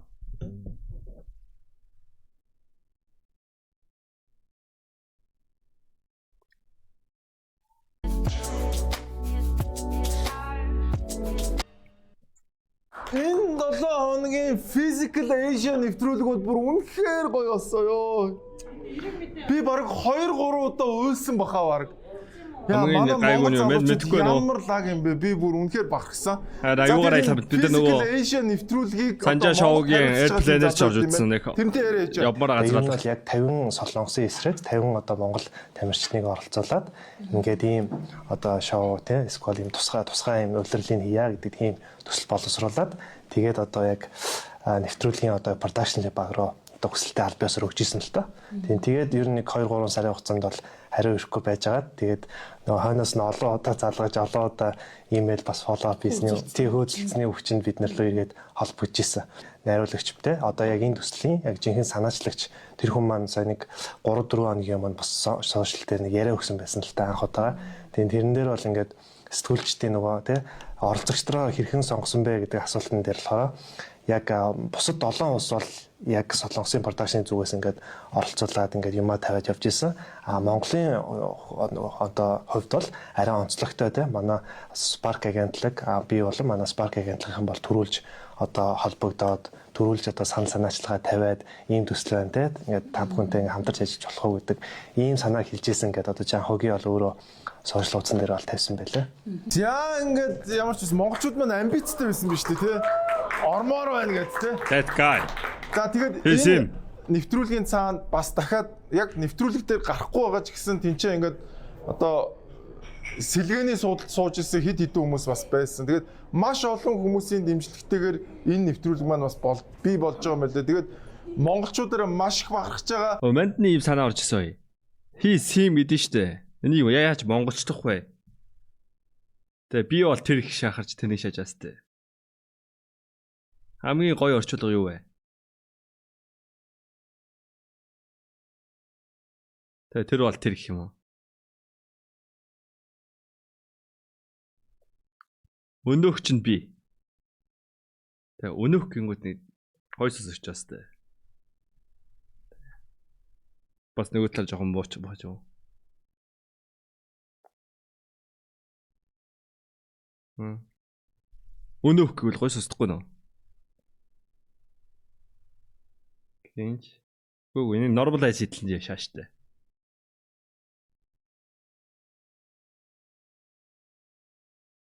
На мондөг ставетер.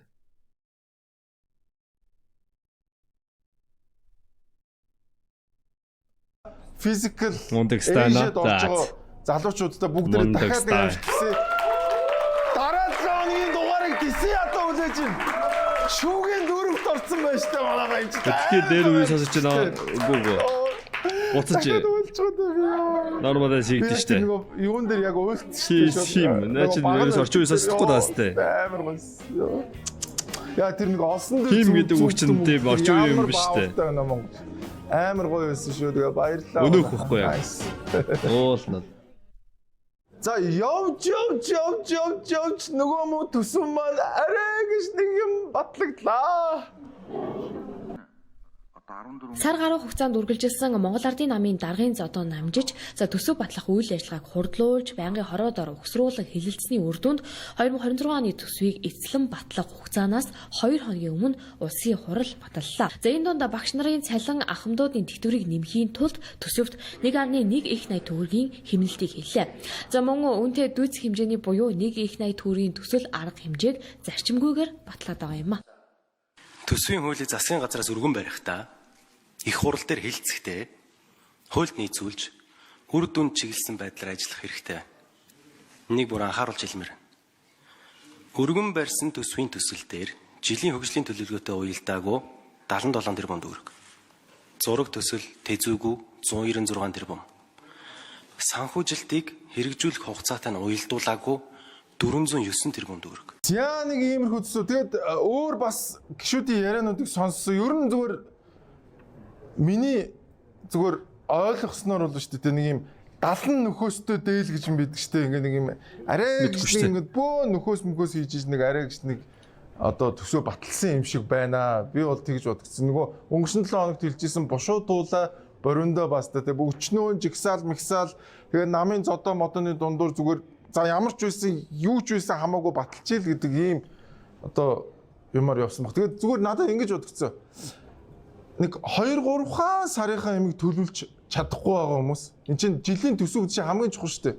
Яаж 5 жилээ төлөвлөд байгаа юм бол гэдэг би үнэхээр гайхсан. Энд чинь төсөв гэдэг юм чинь хамгийн чухал төлөвлөгөө үстэй. Энэ төлөвлөгөөгөө олигтой хийж чадахгүй мөртлөө юу 5 жил яриад байгаа юм бэ? Би бол тэрийг бол гайхсан.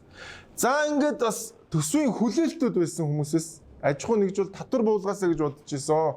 Тэр талаар ярьсан байна. 2026 оны улсын төсөв бол их ороо босгоо нөхцөл батлагдлаа. За маш одоо олон нийтийн анхаарлын төвөөс гадна за их хурал дээр ч гэсэндээ бас ажлын хэсэг энэ төр бодлоонтой их тийм хүнд нөхцөл батлагдлаа гэж харж байгаа. Тэгээд анх засгийн газраас оруулж ирэхэд төсөв оруулж ирэхэд бол маш олон төрлийн хүлээлтүүд байсан. За тэгээд тэдгээр хүлээлтүүд дундаас ер нь бол явцын дунд бол за багш нарын цалин нэмэгдлээ.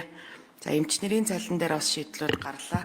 Нөгөө талаас ерөөсөө энэ хувийн хэвшил аж ахуй нэгжүүдийн зүгээс байсан татврын ачааллыг бууруулах тухайн асуудал огт хүлээлтэнд нийцсэнгүй. За энэ асуудал дээр бол ямар ч тийм шин зүйл гарсангүй. 25 онжингоо татвараа буулгая гэж орилсон. Тэгээд тэр нь энэ төсөвт бол үнэхээр орж чадсангүй. Харамсалтай. Энэ бол маш харамсалтай.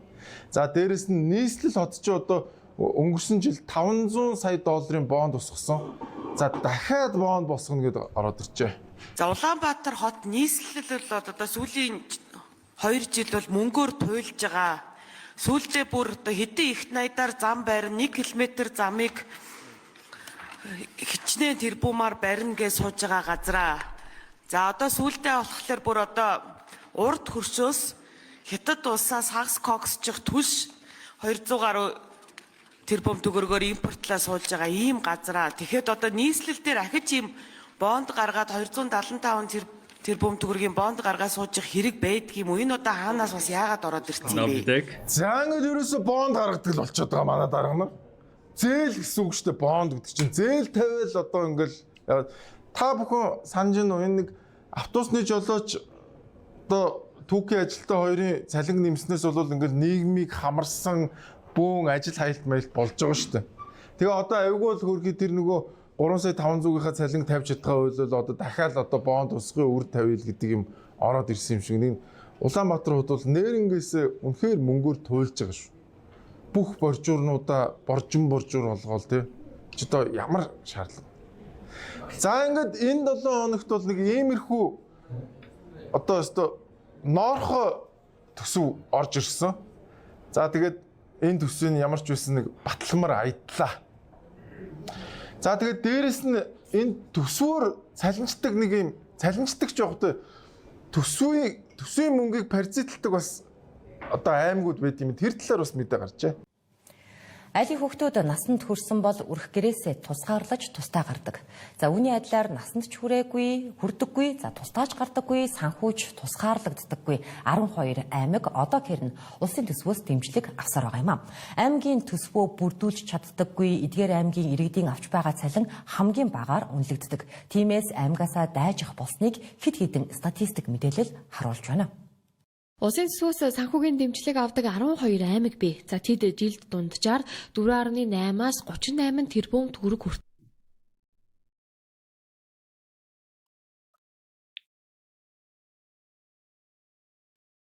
Тийм аймаг авааш байгаа те.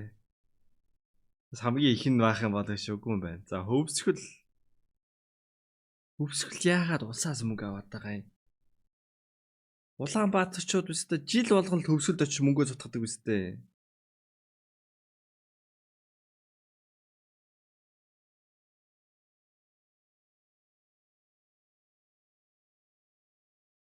Завхан ч гэсэн очил жил болгонд бас завхан руу аялал явдаг үстэй. Тэгсэн мөртлөө нөгөө завхны зам нь лалрын ингээд явж байгаагүй ш манай найзууд. Баяуул. За баяуул яах вэ тэгээд хөрхий тэгээ хөөгч боломжгүй хэцүү хальтаа. Тэ 100 болгон л тэгээ төвсөлд очиод амардаг үстэй монголчууд. Тин чи ямар нэгэн байдлаар эдийн засаг ингээд чи мөнгө цутгагдж л байгаа. Яг хотоос тэгэл хамаг юм аваад явдаг л та. Гэтэ стил тэнцээ бас мөнгөө үржил байгаа. Хинти ч гэсэн зүүн аймаг руу явж байгаа бүх хүмүүс тэгэл хинти аймагаар дайраа л өнгөрдөг.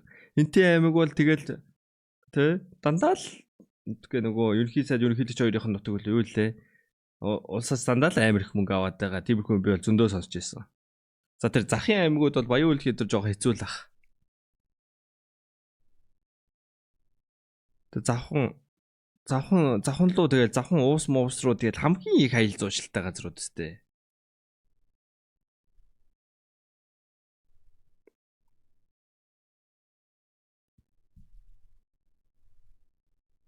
Ара фестивал.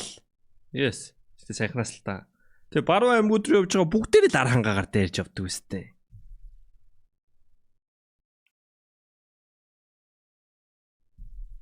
Тэгээ увс хамгийн баян тий Монгол улсын одоо хамгийн баян хүмүүс чинь дийлийнх нь л одоо увсих штэ. 21 аймаг байхад бараг 50% нь увсих нь л баян штэ. Тэр нь ингээд хамгийн их төсөвтэй байгаа шагаад. Улсаас мөнгө аваашаа. Татаасыг авдаг. За тухайлбал Хөвсгөл аймаг энэ жил улсаас 38 тэрбум төгрөгийн санхүүгийн дэмжлэгийг авчээ. Харин баруун бүсээс Баян уулгийн Ховд аймаг 4-өөс 19 тэрбум төгрөгийг улсаас авсан байна. Харин өөрсдийн санхүүгийн асуудлаа шийдэж улсын төсөвт орлого төвлөрүүлдэг 10 аймаг бий. Энэ дундаас хамгийн өндөр хэмжээний төсвийг Өмнө Говь аймаг бүрдүүлдэг. Тодорхойлбол 1.5 их 80 төгрөгийг улсад орлого болгон өгдөг байгаа юм а. За ингээд улсын төсвөөс татаас авдаг аймагуудын талаар мэдээлэл явсан. Тэгээд энэ дотор бас нэгэн сонирхолтой аймаг байсан Ховд аймаг чинь бас татаас авдаг юм биш. Би чинь сайн нөгөө сүүлд нэг сонсгол болоод Ховд аймагийнхан ч өстө манай аймагт уурхаа муурхаа явуулвал та нар зайлаарай гэдэг ингээд ийсэн. Тэгээд би зүгээр тэгээ одоо яах юм бэ? Тэгээ бусдыгаа паразитлаад амьдраад байх юм уу? Тэгээд би бол зүгээр ингэж бодсон. Тэр аймагуудад өөрсдөө ингээд өөрсдөө санхүүжүүлэх тэр одоо тэр дарамтыг өгөх ёстой юм шиг санагдчих. Тэгэхгүй бол одоо ингээл нэг юм хийхлээр л очоод бөөн жагсаал цуглаан болоод ингээл явдаг. Тэгсэн мөртлөө нинжа нараа бол ингээд толгойг нь хилээл ингээл байлгаад идэг юм байж болохгүй баха. Тэгэхээр одоо чинь Ховд аймгийнхан үнэхээр тийм сагцсан баян байгаа бол өөрсдөө тижээгээд өөрсдөө аваа явах цаг чинь болцсон байна. Тийм биш ингээл ерөөсөө нэг л их жагссан тэмцсэн хүмүүс байгаад идэг те. Хүн юм хийхлээр хийлэгдгүй юм л болчоод шүү дээ. За нэг юм болсон байна. Тэгээд одоо маш олон цалин нэмэгдэх нь за эмчнэрийн цалин нэмэгдэнэ гэж байна, багш нарын цалин нэмэгдэнэ гэж байна. За ерөөсөө маш олон хүмүүсийн цалин. Гэтэл хувийн байгууллагууд яах вэ гэдэг том асуудал гарч ирж байна. Бага шимч нарын цалинг нэмсэн, зах зээлд бэлэн мөнгөний нийлүүлэлт нэмэгдэнэ. За ингээд өргөн хэрэглээний бараа үйлчилгээний үн нэмэгддэг алдаа дахин давтагдах болчиход байна. Цалингийн нэмэгдэл эх оноос. Тэгэхээр яах ёстой вэ? Одоо манайд яг манайдын хувьд зөв санхүүгийн шийдвэр нь юу вэ? Ямар нэгэн байдлаар нэг үйл хөдлөх авдаг ч юм уу? Тэгээ энэ мөнгө тэ зах зээл рүү орж ирэхээс өмнө үйл хөдлөх авдаг ч юм уу? Доллар авдаг ч юм уу тэгэх ёстой гэсэн үг үү? Манайдын мөнгөний үн багаснаа гэсэн үг шүү дээ. Кейс нэлшээж. Болгогдно. Харин энэ хугацаанд үн нэмэгдэхгүй байх бодлогын арга хэмжээг засгийн газараас авч хэрэгжүүлж чадвал цалингийн нэмэгдэл бодит үр өгөөж өгнө. Төрийн албан хаагчдын цалин нэмэгддэг. Ингээд хувийн аж ахуйн нэгж байгууллагууд цалингаа нэмэхгүй бол ажиллах хүчнээ алдахад хүрдэг. Гэвч одоогийн татварын орчинд цалин нэмэх бололцоо байдаггүй. Ойлгох хэрэггүй аж ахуйн нэгжүүд орхидж байна. За одоо хувийн хэмжлийг хамгаалах бодлого нэн тэргуунд хэрэгтэй. Үр дүнтэй арга нь татварын хувь хэмжээг бууруулах юм а. За ингээд уг нь өөрхийн амтаа Ямар нэг байдлаар айсад авах хэрэгтэй юм байна. Туслаад явах вэ хэрэггүй зүгээр л биднийг дарамтлахаа болж татвараа жоохон багасчихаа л гэж гуйгаад байна. Тэгээд тэр нь даанч энэ төсөөр бол орж ирээгүй байна. Харамсалтай. За тэгээд нэг иймэрхүү юм болж байна. Монгол улсын эдийн засаг маань нэг иймэрхүү байдалтай, иймэрхүү зүйл болж байна. Тэгээд хувийн нөгөө бараа үйлчлэгийн нэг нэмээд ажилтнуудаараа цалин өссөн шүү. Харин тийм шүү дээ одоо. Зөвхөн бараа үйлчлэг. Хамгийн гол нь энэ хүмүүсийн цалин нэмэхдээ мөнгө хэвлэх замаар нэмэх юм бол тэгэл тэр ямар ч хэрэггүй бол. Харин мөнгө хэвлэхгүйгээр бас тийм юм бэ те. Ер нь бол багш нарын цалин өсөж байгаа гингүү тэгэл хувийн хвшлийн одоо адилхан хүн юм чинаас миний цалин өсчөөсэй гэж бүгдээрээ бодно штэ. Тэнгүүт яах вэ гингүүт Тэ за бид нар ч гэсэн ажлынхаа цалиг нэмийгээл юмныхаа үнийг өсгөх юм байна. Саяын ахын бас логикод ажиллах юм байна. Үгтэй. Тэ юмны үн зүгээр мөнгө хэвлээд инфляц ихсэхгүй байлаа ч гэсэн ямар нэгэн байдлаар хэн нэгэнтэйгээ барьцчил таарна тэрнээс олж ямар нэг юмны үн өсгөх юм байна. It's so far. Өөрсдөө тансаг хэрэглээг танаад нэмчих юм бол харин арай өөр асуудал өөрөөр яригдах гэж бодож байна. За ингээд норхо төсөв, бушуудуулаад бориндоо баста төсөв батлагдсан байна Монгол улсад. Энэ 7 хоногт бас улсын хурал дээр бас хөөрхөн бибинийхөө евроод авсан үйл явдал болжээ. Тэг өнөөдөр ингээд харж байгаач танаа занзчтар дарга танаа энэ сайдар чинь бас таныг хүндэхгүй энд суухгүй шүү дээ. 6-7хан сайдл сууж байна. Доржонд сайд чинь бүр засгаас гарах юмсан гэсэн явж лээ. За баруун тишээ харуул доржон сайд хажууд чинь сууж байна. Одоо тэндээс тодуулж суугаараа. Зүүн тишээ харуул бүх сайд нар сууж байна. Өдөө том нэгээ тараарай гэж хүсээд. Энэ бүрд орж гişүүн битээр бол өмнөх 4 жил маш их сайн гар нийлж ажилласан явна. Тэгээ одоо ингээд хүн намын даргын өмнөөс мэдгдэл хийдэг болцсон байна. Тэгээ тэгмээргүй байна. Битээр огтдгийн зүйл яриаггүй. За ингээд нэг би бинийгаа явуулсан үйл явдал чи амрах үүднээс явуулсан шүү манайхаа таад. Энэ 7 хоногт эрүүл мэндийн даатгалын сангийн талаар бас нэлээд хүчтэй яригдлаа.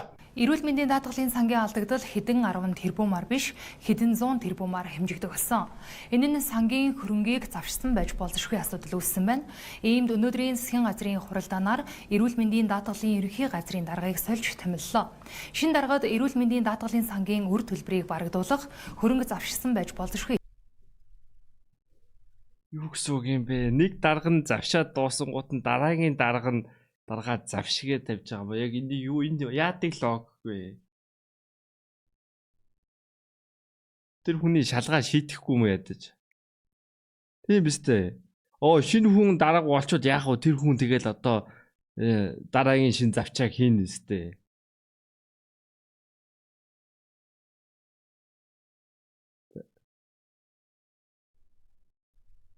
Этгээдүүдийг шалгуулах үргийг ерөнхий сайд өгсөн байна. 2021 оноос эхлээд эрүүл мэндийн байгууллагууд гүйцэтгэлээр санхүүждэг болсон. За эрүүл мэндийн даатгалын сан 2020 онд 2.6 тэрбум төгрөгийн үр төлбөртэй байсан.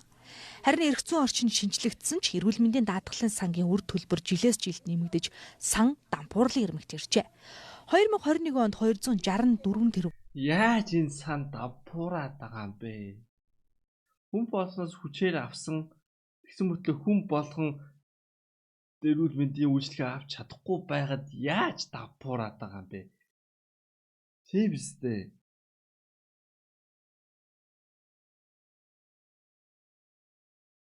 Одоо би ингээд одоо би нэг машина жил болгон даатгалж тий. За нэг даатгалын компани байгаа. Тэр даатгалын компани ямар нэгэн тооцоогоо хийгээд дампуурахгүй ашигтай ажиллахын тулд нэг хүнээс ийм хэмжээний мөнгө авах юм байна гэдэг тооцоогоор тэгээ мөнгө авч байгаа. Тэгээ тэр компаниуд дампуурахгүй яваад байгаа байхгүй юу. Тэгсэн чинь яагаад ч юм эрүүл мэндийн даатгал болоод тэгээд гол нь ямар ч хүрэлцээ байхгүй. Тэгээ би улсын эмнэлэг тэзээ амын сүлд очлоо би бол санахгүй байна. Наад чиг маш олон хүмүүс байгаад би бол 100% итгэлтэй байна. Тийм байхад тэ ингээ мөнгө нь гарахгүй байгаа. Тэгсэн мөртлөө мөнгөнд баталгаатай орж ирж байгаа юм яаж дампуурах вэ? 2023 онд 218 тэрбум, 2024 онд 300. Яа би энэ weekly show хэдэн цаг үзчихвэ? Тэ гоё шааж байна. 16 тэрбум төгрөгийн үр төлбөр өгсөж. Яа миний мэдхийн л эрүүл мэндийн даатгалын сан дандаа ашигтай гардаг байсан. Хамгийн сүүлд 2012 онд л 16 болоод 7 онд 150 тэрбумын ашигтай гарч исэн сан нөгөө тийм байх ёстой шүү дээ. Ингээд явсан чинь ингээд амар болсон. За тэгээд сайд нь юу гэж ярьсныг сонс. 23-аас 24 онд нийтдээ 230 мянган зөрчил илэрсэн. Гэтэ энэ зөрчил бол ердөө нийт нэхэмжлэгийн 3% хүрэхгүй хэмжээнд шалгахад штэ. Тэр дотор 730 бүр завших сэтэлтэй зөрчил байсан. 730 нь завших худлаа хийж мөнгө авч яах гэсэн үг штэ. Тэгээд байхад нэг ч арга хэмжээ аваагүй. Даатгалын ерхий газар өөрснөө зөрчлөө илрүүлсэн байна шүү дээ. Гэхдээ ягаад арга хэмжээ авахгүй байгаа? Би бас энд гайхаад байгаа. Ягаад арга хэмжээ аваагүй? Ягаад өөгшүүлээд эсвүүллээр толгойг нилээд исэн юм? Тийм үү? Үгүй чи эхний алдаан дээр засаад дахиж ийм алдаа гарахгүй байх сануулга хариуцлага хүлээлгээл явсан бол өдөд ийм байдал хүрэхгүй шүү дээ. Яагаад гинэ? Гэхдээ яах вэ одоо энэ чинь үнгүй нийтийн өмчийн зовлон гэдэг чинь энэ бохгүй да. Нийтийн юм чинь дандаа хулгаанд өртчихөдөг. Хувийн даатгалын компаниуд хизээч ингэж мөнгөө зүгээр ингэж цацахгүй. Аль болох мөнгө өгөхгүй байх хүсэл. Нөгөө талын мөнгө авах хүсэл хоёрын энэ огтлцол дээр чи энэ даатгалын компани тогтож явдаг байхгүй. Улсын эрүүл мэндийн даатгал тийм байхгүй. Аль болох танил талмал хамаг юмдаа өгөх хэрэгтэй. Даргын солиуш нэмэр байхгүй наадах чинь. Энийний цаадах эдийн засгийн инсентив гэж юм байгаа. Тэрийг хинч олж харахгүй байна. Эдийн засгийн инсентив нь юу вэ гэхээр цөлмөх инсентив хөдөлж байгаа. Саяхан би интернет дээр очлоо. Тэгсэн чинь хувийн даатгалын компаниудаар даатгуулсан хүмүүс айгүй үйлчлүүлт юм байна гэж. Тэд яагаад ийм үнэтэй эмнэлгээр хувийн даатгалын амраа чи нэг юм ойлго.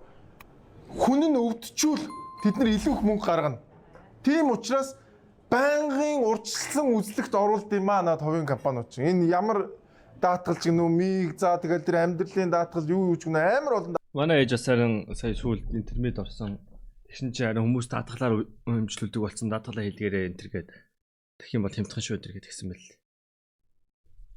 Одоо нөгөө энэ одоо хүний өвчлөлийн компаниудыг хэлж байгаа одоо жишээ нь үгүй бидний хамгийн их мэддэг MCS гэхэд бол бүх ажилчид даатгалтай. Эрүүл мэндийн даатгалаас гадна яг юм ямар нэгэн компани даатгалтай. Тэгээд тэднэрээр сайхан үнэгүй очиод интернет дэмжлүүлж байна. Ханаад туснаа интернет орно. Пүү биста интернет Монголд байгаа хамгийн үнэтэй эмнэлэг штэ. Тэгээ нэг шинжилгээ өгөөл гараад 200-300 мянган төгрөг нэгтгэх газар очиод ханаад үзүүлдэг гэж байгаа байхгүй. That's crazy. Даатгалын компани бид. Тэгээд энэ интернет үзүүлж байгаа хүмүүсийн баг тэр эмчийн хэлснээр шүү. Тэр хүн бол зүгээр эмпирик маягаар хэлж байгаа. Ойролцоогоор нэг 60-аас 70% дандаа хувийн даатгалын компаниар үйлчлүүлсэн хүмүүс, даатгуулсан хүмүүс байдаг гинэ. Тэгэд улсынх бол нэг юм хувийн тэнцээ маш сайн ажиллаж байна. Тэгээд манай нэг эрүүл мэндийн даатгалтай юм уу гэж бодож байгаа. Хайгаад ирэхгүй дарга. Нийтийн өмч угаасаа л ийм болдог. Тэр нүүрсний үйлдвэрээ харчих. Одоо энэ юу гэдэг лээ? Одоо эрүүл мэндийн даатгалаар тэр 5 толгоогоор тэр ерөөсөө нийтийн юм чинь эзэн байхгүй юм чинь дандаа хулгаад л өртдөө шүү дээ. Тэр чинь ямар ч зүйл байхгүй. Тэгээ бүр амар жишээ харж илаа да. Нэг хүн архины хордлого тайлуулна гэдээ баг хэдэн 10 сая төгрөгөөр ч гинөө архины хордлого тайлуулсан ч гэж байгаа шиг 100 гаруй сая төгрөгөөр нэг нөхөр жилийн дотор баг 20 хэдэн удаа эмнэлэг твтцсэн байна гэж байгаа өөрөөр гачтээ 69 удаа ч үлээ те амар ерөөсөө ийм цөлмөх сэтгэлээр хандд юм аа. Тэгээд эрүүл мэндийн даатгалын тогтолцоо чи өөрөө ийм цөлмүүлэх юм аа өөрөө хийчихэд яагаад вэ гэдээ асуугаад байгаа юм. Ийм л юм яваад байгаа юм биш үү те. Ер нь бол нэг эмнэлэг байгаа те. Би нэг эмчилгээ хийсэн болвол би даатгалаас буцаагаад мөнгө авна гэсэн үг шүү дээ те. Тэнгүүд хэн нэгэн рандом хүнийг эмчилгээ хийлгэсэн гэж худлаа бичээл байгаа гэсэн үг байхгүй 69 удаа. Тэгэл нөгөө хүн нь эмчлүүлэхгүй зардал гарахгүй гэсэн мэт орлого нь орж ирээд байгаа гэсэн үг байхгүй. Одоо тэгээ нөгөө сургуулиуд байдгийн штэ. Сайхан аттестат гаргаж өгдөг бүгд ч юм уу те диплом гаргаж өгдөг сургуулиуд. Тэд чинь тэгэл улсаас өргөжж байгаа. Тэгээд нөгөө ямар нэгэн хэн нэгэн сурагч оюутантай байх юм болвол те ямар нэгэн байдлаар ашиглалтын зардал гардаг тэрийг нь цаанаас нь ингээ хангамж өгдөг. Тэгээд энэ хүнд би урамчаар юу гэдэг аттестат диплом гаргаж өгөөд мөнгө авчиж байгаа. Тэрийг сурсан гэдэг тоо ороод ирэнгүүт дахиад улсаас мөнгө авчиж байгаа. Хоёр талаас мөнгө аваашаа. Тэгээд хувийн эрүүл мэндийн даатгалтай болчих шал өөр. Би зүгээр нэг ийм гаргалгаа ба. Нөгөө нэг үнчин ядуу хөгшин хүмүүсээ улсан даатгаад үлдсэн дөрвөн мөч бүтэн оюун санаа эрүүл хүмүүс тэр хувийн даатгалаараа даатгуулдаг. Тэгэл болно шүү дээ. Тэгэл асуудал шийдэгдэн шүү дээ. Өөр ямар ч юм ба. Нэг бодоод шаналал. Хувийн дөрвөн мөч бүтэн оюун санаа эрүүл хүмүүс тэр хувийн даатгалаараа даатгуулдаг. Тэгэл болно. Хөгшин даатгалтай болчих шал өөр. Би зүгээр нэг ийм гаргалгаа ба. Нөгөө нэг үнчин ядуу хөгшин хүмүүсээ улсан даатгаад үлдсэн дөрвөн мөч бүтэн оюун санаа эрүүл хүмүүс тэр хувийн даатгалаараа даатгуулдаг. Тэгэл болно шүү дээ. Тэгэл асуудал шийдэгдэн шүү дээ. Давждаг. Өөр ямар ч юм ба. Нэг бодоод шаналал түн барьж хийх гээд ах шаардлага байхгүй дарга. Яг үндэ. Хоёртоос нийтдэг юм байт юм шүү дээ. Энэ эрүүл мэндийн даатгалын эдээ хүчээр төлөхгүй болчвол ёо наач аим гой сонсогдож ш. Танаас гой сонсож чинь та нар ингээд одоо ажиллаж байгаа ангийнхан бодтоо танаас ямар сонсогдож байна? Гоё нөө. Тэ сар болгон 12,000 төгрөг төлөөл тэ. Тэрийгээ зүгээр өөр газар очиж яг жинкнээсээ чи эмчлүүлнэ одоо интернет л очснаа би ханаа төчлээ шаа штт. Гоё бастай.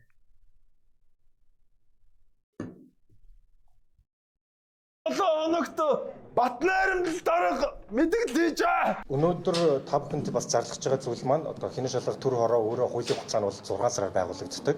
За энэ хугацаанд улсын эмнэлэгт угаасаа үзүүлэх боломжгүй шүү дээ.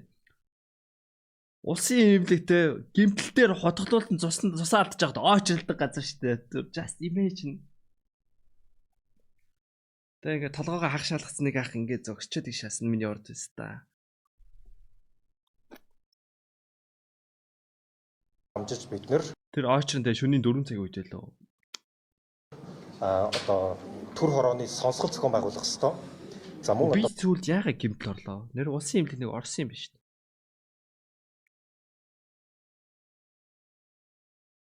Хүзүү ийг болчлоо. Тэг хүзүү ийг болцсон юм байна. Тэр зураг авснаа зүгээр юм лөө. Тэр тос түрхээ зүгээр хадашаасан. Сонсголыг зохион байгуулахад одоо хуулийнхаа дагуу 14-өөс доошгүй хоногийн өмнө сонсголд оролцох гэрчийн нэрсийг бол олон нийтэд хэвлэл мэдээллийн хэрэгслэр нээлттэй зарлах ийм бас хуулийн үүрэгтэй байна. Тэгтээ тэр гимтэлд би даатгалаар яагаагүй шүү дээ. Хөнгөлүүлээ шүү. Би зургийнхаа мөнгийг өөрөө төлсөн юм байна шүү дээ. Би тэнд цаг гараа очирсан баха. Тэгээ цаг гараа очирлоо тэр юмч намаа юу гэсэн гэж тэнд ч очиж зураг авахулчих. Тэгээ тэр юмч чинь чамд хариугаа хэлнэ гэж тий. Би тэнд яг яах гэж очирсан бүү гэд. Тэг зураг авахулаад нэг хүн за энэ чи гимтсэн байна эсвэл гимтэйг байна гэдгийг хэлнэ. Тэг чи би очирсан ямар шалтгаан байхгүй.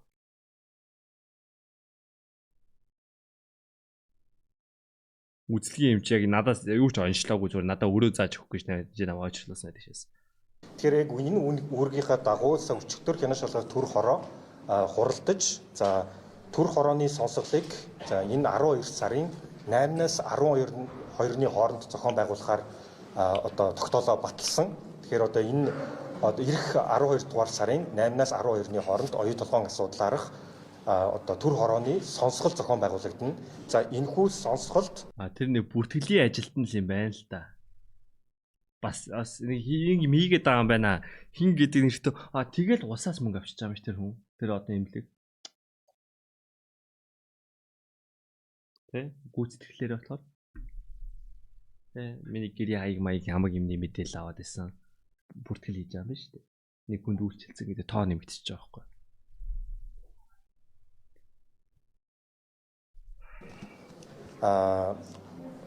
За одоогийн байдлаар бол 300 орчим давхардлыг нарилгаад тэгснэ надад нэг бараг шуун зарах гаш хагаад би бүр амар сэвтэй санагдсан. Зүгээр нэг шахааны юм зарсан шүү дээ. Би өөрөө зөвөн пистолоо тэрийг аваагүй шүү дээ. Нэг өвчин намдаах тос тэгснэ бүх юм нь цай нэг юм зараа шахаад ой. Энэ бараг шуун. Бүх юм нь цай гэж тий. Тэгээ тэрийг нэмчин ингээд жороор бичиж өгдөг үү шахаад. Хичээ би мөнгөгүй байна энийг л авчиг шаасан шүү дээ.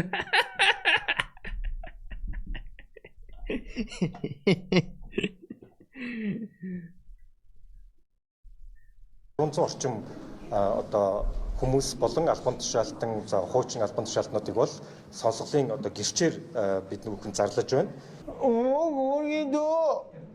Нэтэ сонсголоо хийх гээд байгаа мó? Харуудын коммунист алумын яаж юм бэ? Нэр би бүр гайхаад идэв шүү дээ нөгөө хойноос нь 9 машин яг ингээд оршуулгын цуваа шиг дагаа явж байсан. Нөгөө машинууд нь алга болцсон. Байхгүй болцсон. Хайцсан бүү мэд. Зүгээр би сая бодлоо 300 хүн өрсөн юм байна. Тэгээ 300 хүн ирнэ гэж тооцох юм бол 300 хүн ойролцоогоор нэг хүн ойролцоогоор 3 минут ярина гэж тооцъё л доо тий. 300 үрчгэнд 3 тэнцүү Үгүй 3 минут ярьд юм уу? 3 минут ярихыг одоо хүн сонсох уу те аашгүй. 900 минут. 900 минутыг хуваах нь 60 тэнцүү 15 цаг. За тэгээд эн чин дахиад 2-оор үржигдэн. Ягаад гэвэл дунд нь нөгөө нэг гişүүд мишүүд юу яа юм ярина. За та яргэн ингээд за ингээд 30 цаг. Нийт 30 цаг ярина. Энийг хуваах нь ажлын 8 цаг. Нийт 4 өдөр ярихаар хүн цуглуулах гэдэг байна. Тэр эзэн ш тийм болохгүй баг. Тэгээд би зүгээр ингэж бодож байна. Батнайрамд бол амар жуулгаар авахгүй яг үндэ. Нэг хүмүүс нэг ингээл дууцны зоргоор бол ирэхгүй. Энэ хүний харизм юу гэж тэр ерөнхийлөгчд ирж идэв sorry no. Тэгээд дээрэс нь 12 сарын 8-нд хүмүүс шинэ жилийн уур амьсгал орцсон нөгөө ажлын шинэ жилийн комисс илүү чухал байх. Хинч тоохгүй нэр. Хүүшээ нөгөө урлагийн өнцөдөр яах юм бэ? Хэнийг байгууллагын шилдэг мэлдэг болох юм бэ гэд энэ зүгээр бүтэн фейлтэн зөө. Та би зүгээр ванга шиг хэлээ зөө. Нэр. Тэгээд одоо энэ оюутлогын сонсгол бол 12 сард болох юм шиг байна. Гэхдээ Батнайрамд дээр нэг олон ирэхгүй нэг өөрийнх нь авчирсан хідэн одоо трол нөхдөл ирэх баг. Тэгээд мэдхгүй би бол нэг олигтой юм болно гэж бодохгүй. Зүгээр яг үннийг хэлэхэд оюутлоготой уг нь яг нүүрээ тулж агаад ярилцаад ямар асуудал байгаа, юу нь болж байгаа, юу нь болохгүй байгаа ингээд уг нь яриа хэлцээр хийх л ажил байгаа. Түүний шин Батнайрамд шиг юм тэнэг юм яриад гачин уус төр хийгээд явах юм чад. Би зүгээр хааруур төгссөн болгоо яагаад юм тэнэг байгаад байна гэдгийг гайхаад байгаа шүү. За ингээд энэ зоогийн гигант 7 оны мэдээ жоохон гоё фан юм те. Амар тийм нэг айхтар стресстэй хүрийн 7 оны давчиж байгаа санагдаад тах ямар гоё юм бэ. Гэгээлэг мэдээ гарахгүй багтаа гэж бодоод үзэд идэг. Энэ удаа арай гайгүй явчлаа те төлөө. За сайн байцгаана уу? Намайг Дайрамаа гэдэг. Би одоо 19 настай автогамд амьдардаг айлынгаа зөхөө. За миний мэрэгжил гэх юм бол би 9-р ангиа төгсөөд хүнс технологийн коллежид талх нарийн бовны ангиар суралцаад тэгээд одоо төлөөжүрт 4 дахь жилдээ ажиллаж байна мэрэгжлэрээ. За тэгээ миний аавыг болохоор Ганх Уяг гэдэг одоо 63 настай. Тэгээд Хинтээ аймгийн хүн байгаа. Одоо манай аав гэртээ идэг. Тэгээ өмнө нь болохоор намайг 16 нас хүрэхээс өмнө манай аав тэгээд намайг ингээд тэжээгээд тэгээд ингээд өсгөөд хүмүүжүүлээд тэгээд ажил хийгээд тэгээ явдаг байсан байгаа. Тэгээ манай аав болохоор намайг 16 таа хахад ингээд харвж исэн. Тэгээд одоо ингээд баруун талын хөл гарна тэгээд одоо хэл яриа нь ер нь ямар ч мдээгүй байгаа. Тэгээ одоо ер нь би ингээд одоо гэрийнхнийгаа авч явж байгаа. Тэгээ ер нь 16 таагаасаа ингээд ажил хийгээд тэгээд 17 настайдаа ингээд анхны ингээд гэрээ авчихсан. Угаасаа бага хат аав төртийг л амар тийж хэлдэг. Тэгээ ер нь ингээд яг 16 таагаасаа яг өөрөө ингээд ажиллаад эхлээл тэгээл мөнгө төгрөг гоё цуглараал тэгэж эхлээд ахаар ингээд юу одоо ингээд амьдрах орчноо ингээд хүн амьтаа орж ирсэн гэсэн ингээд амьдрах орчноо ингээд өөрчлөөд тэгээд ингээд гоё болгоод үзье гэж бодоод тэгээл ер нь дэрсэн доо. Тий. Одоо ингээд намайг одоо ингээд 16 нас хүртэл ингээд одоо ингээд хоолтой бишээ хоос 2 идүүлж хоосоо онуулахгүй тэгээд юугаарч тутаахгүй ингээд өсөж яхад ингээд аавыгаа ингээд харавсны дараа би яагаад ингээд хачийг хариулаад тэгээ ингээд одоо ингээд охиндоо ингээд байшин барьж өгөх юмсан гэж амар их ярьдаг байсан хгүй юу. Тэгээ яг би ингээд яг тэрийг нь одоо ингээд зориг тавьсан байгаа. Тэгээд би өөрөө ингээд авч чадна гэд. Энэ хата амар надад нэг юм бодчихсон.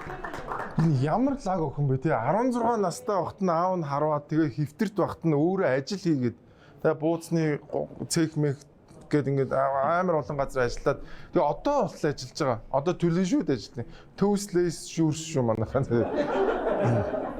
Төлөөжүүрд ажилтдаг юм байна. Тэгээд энэ бол үнэхээр гоё. Тэгээд надад бол тэгж санагдсан. Эзэн хичээвэл заяа хичээд юм байна. Тэр гэр орон ямар гоё зэвэрхэн байна те. Ингээ бүх юм нь ойлгомжтой, тодорхой тэр гэр орно ямар гоё авч явж байна. Тэгээ ийм охиныг одоо үнэхээр одоо юу гэх юм үнэхээр лаг гэж хэлхээс өөр арга байхгүй. Тэгсэн чинь нэг сонирхолтой юм болсон. Энэ ярьслахыг үзсний дараа маш олон хүмүүс үгүй энэ хүүхдэд байшин аваад өгөлдөө гэд. Тэгээ хандив аян цуг яваад тэгэд өнөөдрийн байдлаар 50 сая төгрөг цугларсан байна. 250 цугларсан юм. Оо ямар амир. Шууд байранд орох нь гэж тийм. Тэгэхээр манайха нэг юм хэлээ. Эзэн хичээвэл заяа хичээд юм байх шүү манайха. Энэ охноос амар гоё спешл авсан. Баяр хүргэе. W гэх мэдээ. Ямар гоё мэдээ сонсчоо. За энэ 7 хоногийн weekly show-гээр өндөрлж байна. Ер нь энэ хорвоо дэлхий дээр байдаг асуудлуудыг нэх амар одоо пуужингийн шинжлэх ухаан болоод те ингээд ойлгож ядаад ах юм байхгүй шүү дээ. Амар ойлгомжтой. Нийтийн өмчөөл хулгайлагдана, хувийн өмчөөл хүн өөрөөсөө хулгай хийдэг учраас илүү сайхан арчлаад гамнаад явна. Тэгээд нийтийн өмчтөр суурилсан улс орон сүрдэг. Яг Венесуелийн араас, Кубын араас те хуучин социалист орнууд яраас сүрдэг хувийн өмчтөр суурилсан орн бол хөгжид цэцгэлдэг. Энэ бол 5 жилийн төлөвлөгөө гаргахгүйгээр ойлгох болохоор юм байгаа шүү дээ. Заавал тэр нэг эрүүл мэндийн даатгалын санг дампууруулан байж ойлгоод ах юм биш шүү дээ уг нь.